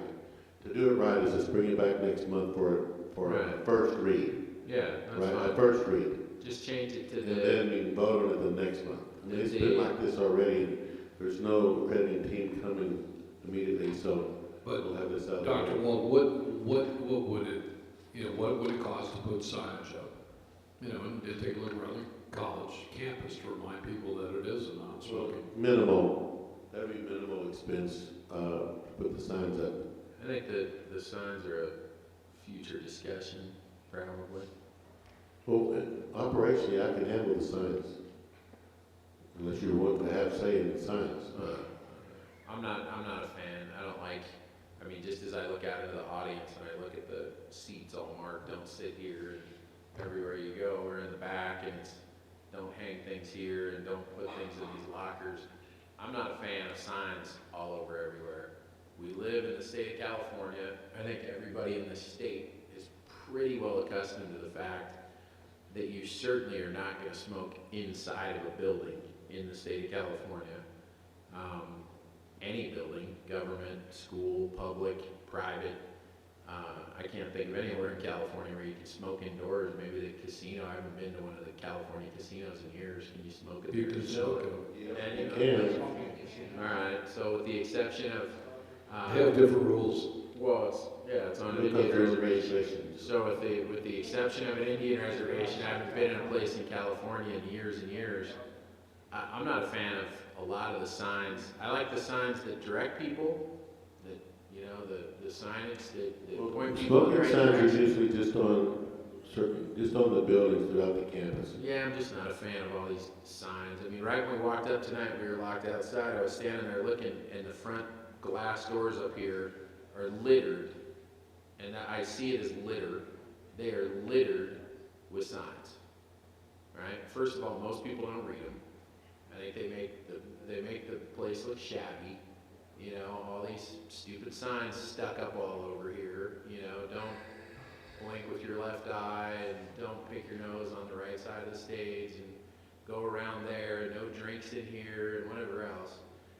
I'm not going to advocate for more signs. I would be advocating to get rid of some of these signs because I think they make the place look Most of shabby. them are actually COVID related, unfortunately. Right, but Yeah, I mean, I- it looks I just totally all, get it, I totally just get it. when we're sitting back in the closed session, there's signs, don't hang things over here, don't put things there, don't use this lock or whatever. It's like, all this stuff stuck everywhere, it just makes it look shabby in my mind. I don't like. Brandon, I don't think that anybody disagrees with you, but the laws are for the people that need Well, laws. the rule's the rule, Yeah. whether there's a sign or not. But we have a lot of adults that, you know. Well, we would tastefully display and then would not be intrusive. There's plenty of models out there. I've seen it. I've been on like 50 of the 116 campuses, so Yeah, I mean, I'm we'll not, figure that out. But I'm I not think telling you we'll- what to do, I just wanted to, Joe was saying that he wants to see signs. If he hadn't have said anything, I wouldn't have said anything, but I just didn't want you to leave here thinking, oh, the whole board wants us to stick signs up all over. I hate the ones that we already have, so. Well, all we'll do right now is bring to you back a resolution that is in consonance with the board, the AP. If the AP language is illegal and not constitutionally defendable, then we will still bring back to you for us to develop it, and then I'll have to send that back to college council for a modification, the AP. Right, on topic, I would say bring back a 3570 that just indicates that the administration will work with college council to formulate an appropriate administrative policy, and that's sufficient. We'll do that. All right, moving on, 21.3, first read board policy 3720. This is about computer and network use. Employees and students who use district computers and networks and the information they contain and related resources have a responsibility not to abuse those resources and to respect the rights of others. The superintendent president shall establish procedures that provide guidelines to students and staff for the appropriate use of information technologies. The procedures, sorry, I learned how to read one of these days. The procedures shall include that users must respect software copyrights and licenses, respect the integrity of computer-based information resources, refrain from seeking to gain unauthorized access, and respect the rights of other computer users. So that's the first read of board policy 3720. So the only change that we're making here is adding in the references. And it's an update of a 20-year-old policy, which does not look good to accreditation that you have, because the standards say you shall regularly review and update policies. So 20 years is not a regular review and update. Oh, computers are pretty much the same as they were Well, we're not changing any of that 20 language. years ago, right? It's every 20 years it is. The Wi-Fi, right? But we About the update, same. so the AP, what this is saying is the APs is where you send this. So college council, like I think you guys right now are doing something, aren't you, Todd, in college council with the computer AP? Yes, sir. Yeah, so there's always that. But the board shouldn't have to get into the detail of it. Jump into the nitty gritty. All right, 21.4, the Sunshine, the opener, successor collective bargaining agreement between the district and CSEA, chapter 584. Do we need to review any of this? This No, is because- not a read, this is just an opener. So what you're seeing here is CSEA wants to open 1, 5, 8, and 11, and the district is opening practically everything else for reasons you heard in closed session. So Just information. this is just putting this out here as part of the sunshine Perfect. so that they can enter into negotiations. All right. Any other discussion on that? It was a closed session item already, so I think we should just leave it as the sunshine and move on to 22.1, individual board of trustee reports. Why don't we start with Sharon today? Yeah, got anything to report? Okay, I just wanted to say, I think in regards to the CDL and the forklift and all that, I think that's a wonderful thing. I mean, it really would make a big difference in somebody's life. You know, John worked at Job Corps for a little while, and they had those programs on there, and it definitely, I can tell you that it made a big difference in their lives to get them out there and into the workforce. Made a huge difference.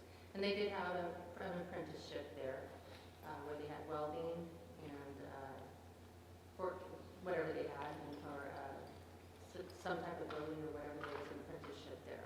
Also for secretarial work and all that. And I think it's wonderful, and I think we should have it here. I think it would be fantastic. It would make a huge difference in a lot of people's lives. My brother-in-law is a truck driver, so, and he's saying we need some really good truck drivers out there. And there's a real Nothing shortage. moves without 'em.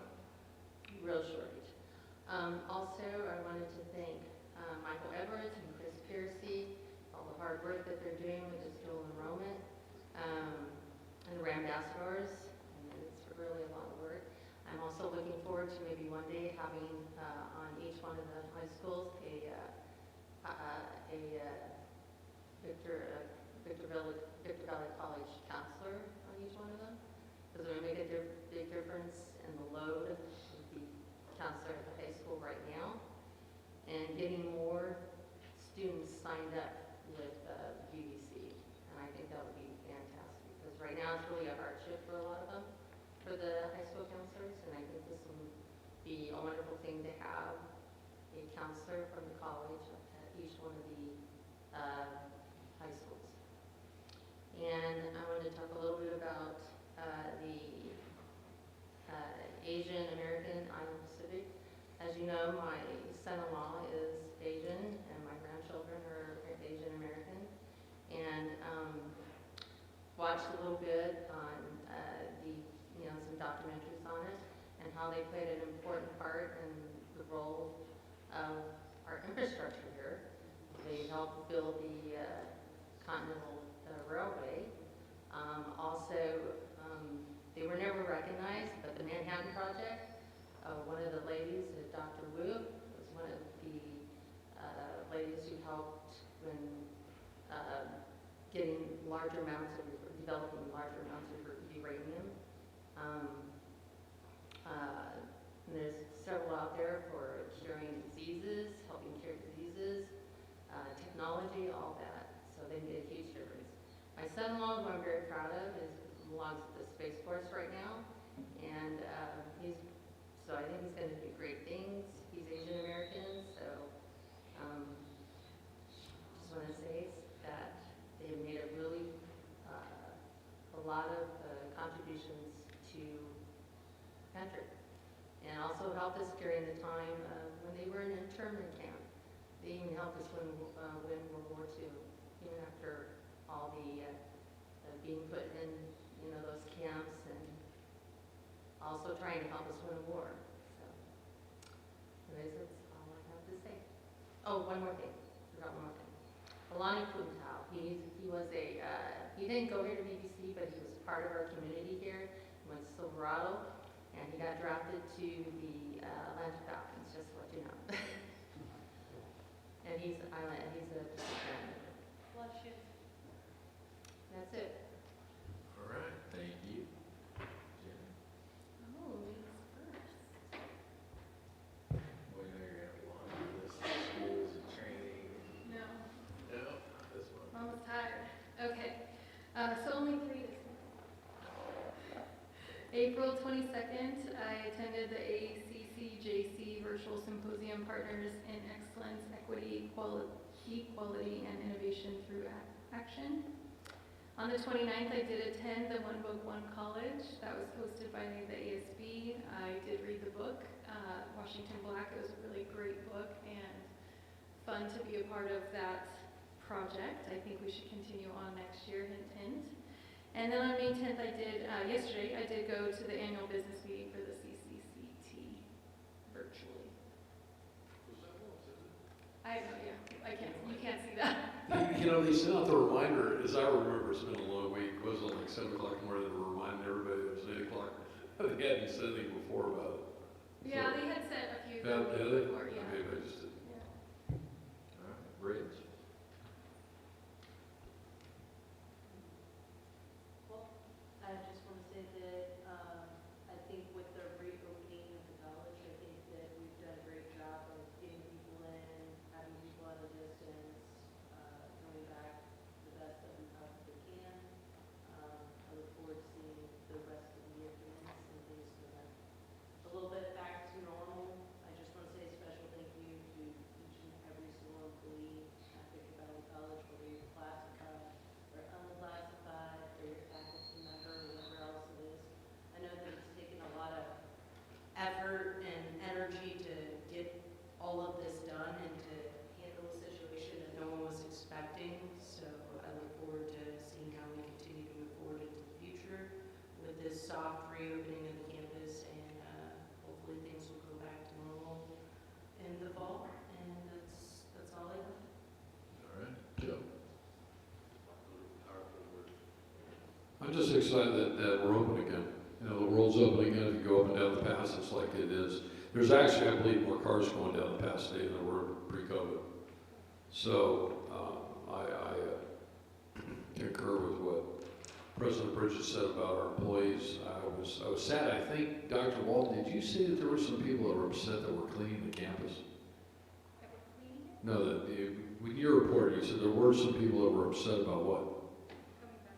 Oh, coming back? About us coming back.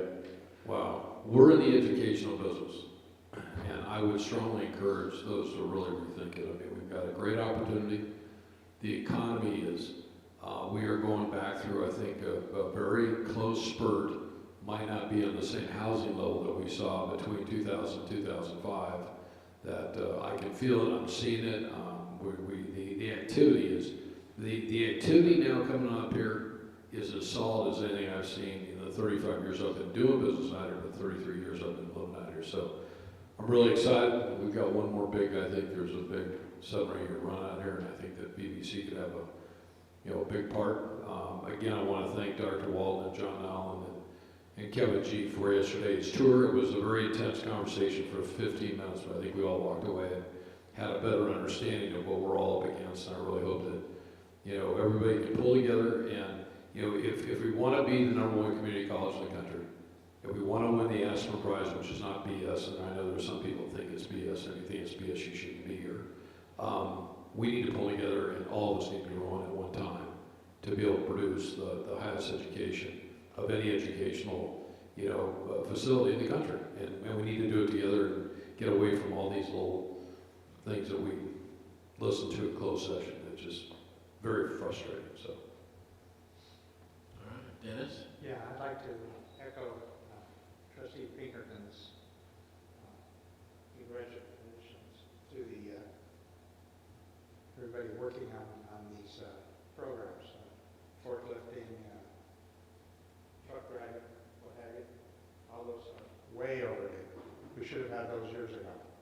I mean, if you want to increase students here, not everybody wants to go to college. Not everybody needs to go to college. They need work, and these kind of programs will allow that to happen. And why not do it here?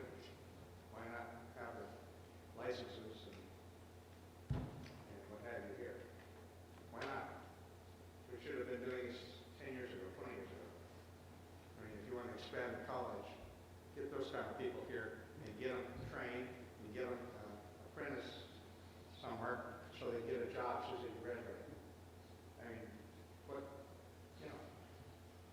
truck driving is if you ever you've seen some of these trucks, you always see the guardrails gone. You know, there's a lot of bad truck drivers out there.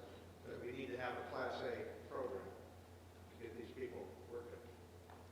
And I think forklifting and what have you, it's a great idea. I mean, Dr. Walden, I don't know how this came about, but I want to appreciate what you did and how everybody else here is working on that. I'm just real happy to hear it. Perfect. And I want everybody to have a great summer. So I'll tell you how it came about. I mean, next month in a new. The way it came about is, when I got up here, I asked around and was invited to a couple of things, but the High Desert Manufacturing Council, the Mountain Desert Economic Partnership, and there's other things like that that I'm part of. In those conversations, we hear from industry. So that was my first thing, to get up here and kind of assess. Trustee Brady has introduced me to a lot of people, and I really appreciate that. And those connections and those conversations in those meetings, so that's where this started.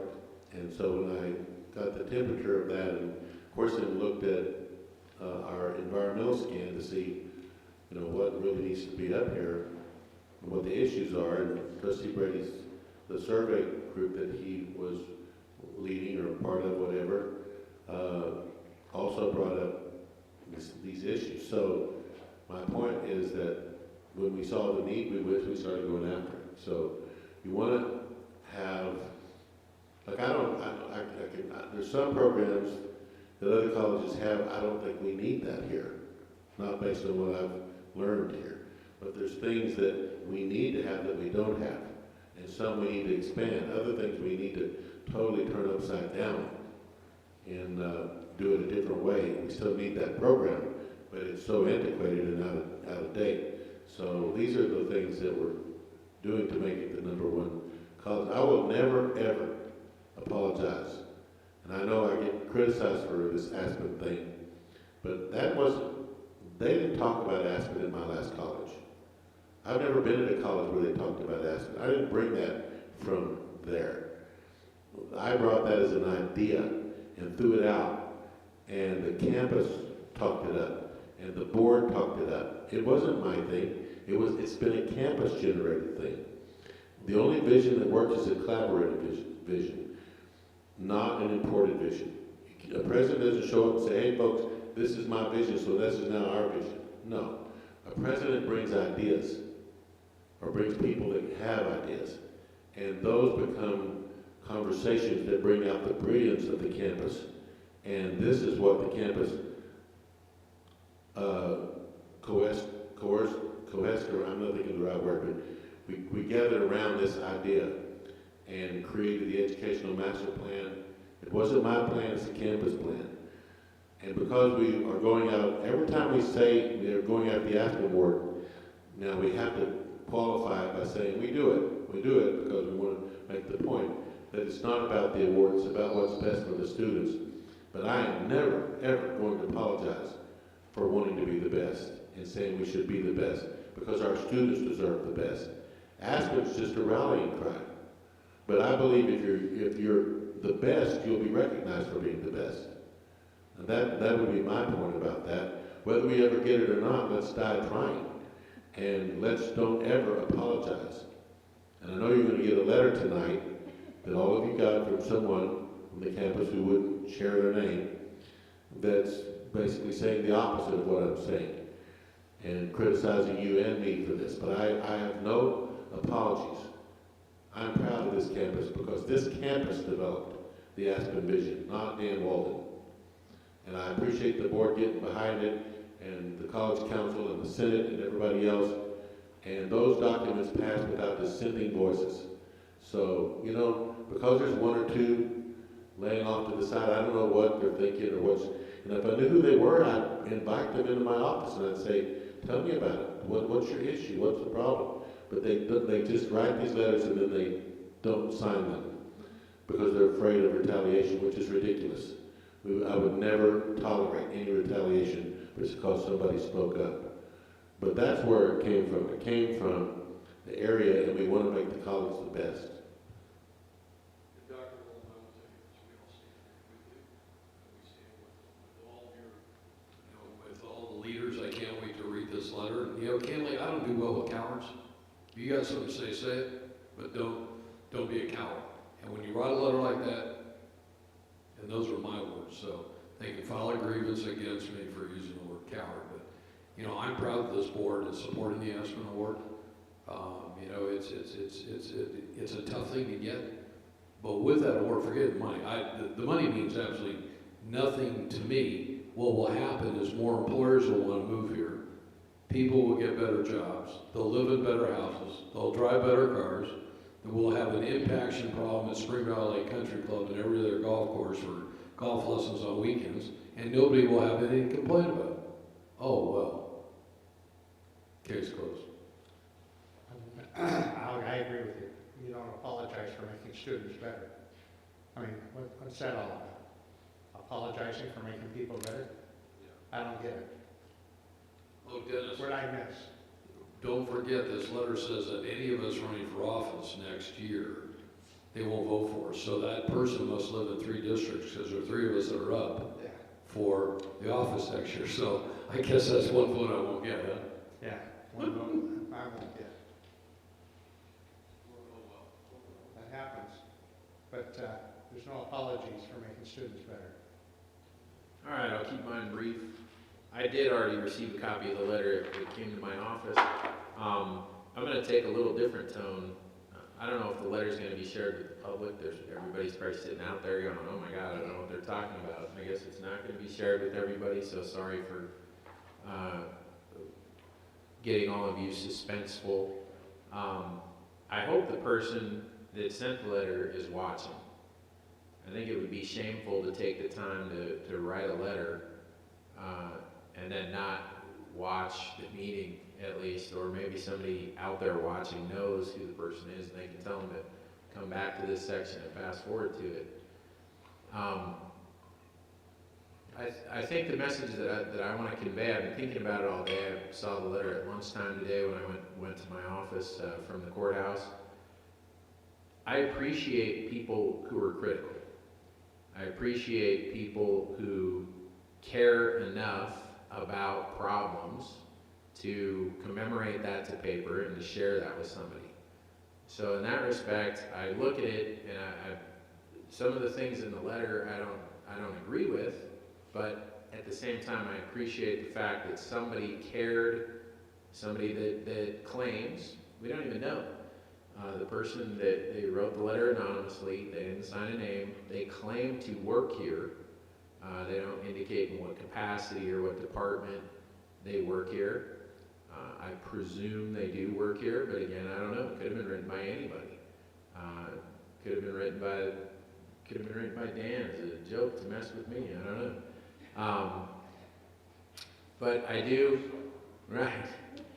appreciate the fact that this person took the time to write things down and express concerns.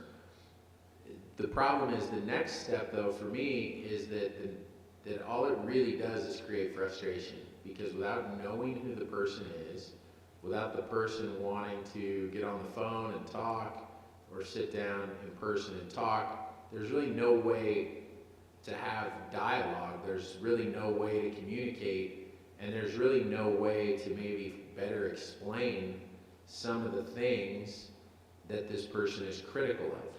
I think Dan probably tipped the hand that one of the things that the letter writer was critical of is that people are always talking about this Aspen Award, and the person indicated, rightfully so in their letter, that we should be more concerned with the students and the staff and the faculty than we are with, quote, winning an award or winning a prize.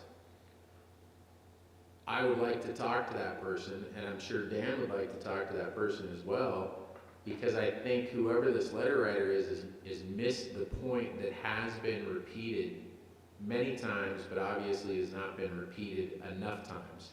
And that point is that going after the Aspen Award, it's kind of like the carrot, right? It gives us a goal, it gives us a direction, it gives us a standard to live up to. It's like saying, hey, I'm going to try to make the Mr. Olympia competition for 2022. Now, everybody in this room would laugh and say, fat old idiot, you're never going to be Mr. Olympia, right?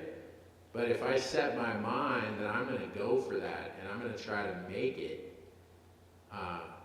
now I've got that kind of carrot, I've got a direction in my head, and when I'm leaving work every day tired and I'm saying, that's it, I'm going to go home, if I have it in my mind that I'm really going to take a serious shot at achieving that goal, I'm going to turn my car, I'm going to go to the gym, and I'm going to get a workout in. And I may never make it, but having that carrot out there, having that thing to chase, is what's motivating me. Now, if you look at the standards that it takes to win an Aspen Award, what you see is that all those standards benefit the students.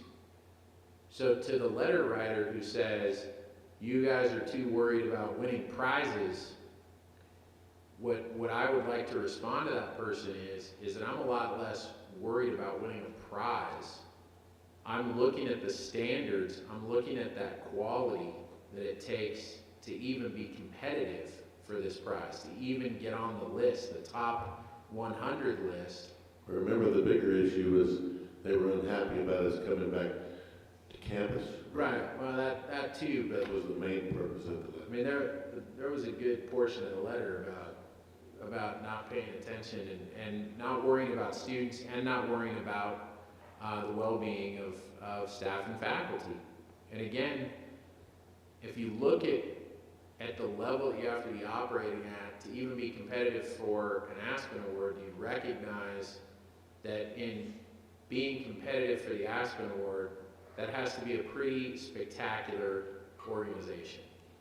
And that's the point. That's the point of chasing the carrot of the Aspen Award, is to have a goal that everybody can kind of be on the same page and to chase that carrot. And if we win, great. If we don't win, but we make it to where we're competitive and we make the top 100, we make the top 10, perfect. So I think to whoever wrote it, that's what you need to know. I don't know. You know, sometimes I read things and I wonder, are people just mad and they're not really sure what they're mad about, and so they're just kind of slinging mud? The letter's pretty well written. It seems like the person who wrote it's real smart, they're very articulate, capable of expressing themselves. So I didn't take it like, oh, they're just slinging mud. There were pretty succinct points laid out. But I don't know. I mean, I would just say to whoever the person is that wrote the letter, you can come talk to me, you can call me. I don't know every answer to every question, but I'll talk to you. And I'll tell you what I think, and I'll tell you why I support certain things and why I don't. I'm not sitting up here for any kind of glory or any kind of fame. I mean, what do we have tuned into the meeting tonight? 6 people, Tim? It's not like we're like the Real Housewives of Victorville sitting up here or something, where people actually want to watch the show. The Real House Husbands of Victorville. Yeah, I mean, I'm not here for any glory or fame or personal ego thing or whatever else. I don't think Jennifer is. I don't think Joe is. We don't know Bridge is. We know Sharon's not. Dennis, no. You still got to vote on Bridge. We gotta vote. We're gonna vote her off the board so she In can June. get off to LSU. Strive for that's better for the students. Right. I mean, The students are involved in that. much like when we did our own board self-eval a while back, during the course of the eval, we had a lot of very nice comments, very, very positive, very nice comments. And as we were going through it, I verbalized that it would be more my style to pay more attention to the negative comments, because nobody ever got better from somebody telling them, wow, Dan, you're such a great guy, right? Nobody ever pushed it to the next level because somebody patted you on the back and said, good job. You packed up your bag and you went home and you sit there, did a good job. It's the days when somebody says, geez, Dan, you really screwed that up, that Dan gets in the car and he says, wow, I gotta do better tomorrow. And he starts working on how he can do better. So I actually really take the criticism and the negative comments to heart and try to figure out a way that I can do things better based upon that. But it is really difficult when whoever the person is that wrote the letter doesn't give any contact info. I mean, geez, in today's day and age, make up a fake email account on Google and send an email from an anonymous email account. At least then there can be a dialogue. Reading the letter, know who you are. reading the letter doesn't, the content of the letter, without a conversation with the person, there's no way to improve anything. Right. Because every single thing that was brought up in the letter, every single thing, I have mountains of evidence that absolutely refute that. So unless I can understand more where the person is coming from, I would love to sit down with this person and I would create a safe place for them to feel like they could share anything with me. I don't look for yes people to sit around me. I look for people who can help me be better. And like you said, it doesn't make you better. I mean, we all need affirmation, yes, but it doesn't make you better if you don't know how you can be better. And that letter doesn't say anything about how you can be better. It talks about how the low morale of the classified here is something that I have failed at when I am writing letters of appreciation to them on a regular basis. When we've done an entire week this week where I've spent the President's Excellence Fund, I've gone around and visited their offices. I've walked by, I told them good to see them here. We've tried to create a safe environment for them to come back to. We've done the what? The coffee breaks that I'm doing with the classified.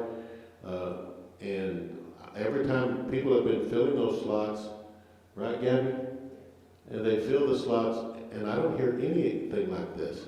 So I do know from the 360 survey that went out, that you guys were, that was my evaluation, it sounded like this person was the same person that put those negative comments in that. But we know that the surveys were overwhelmingly positive. Dr. Walden, if I could say this. So without a conversation, that letter doesn't make the world better. If I could help close the meeting and say this, I think we're validating this letter by giving it the attention. I agree with what everybody has said here, including President Wood. But I'm not interested in spending another 20 minutes validating somebody who doesn't put their name to something. I write letters all the time. I'm proud to sign my name. I'd also like to say one thing. We got a great event on Saturday night coming up. A friend of mine called me 3 days ago and said, what day is that? I want to buy 4 tickets. I go, really? You're going to buy 4 tickets? I know Kirsten's out here. Kirsten, what's the ticket sales looking like for Saturday? Because, that's an outside event.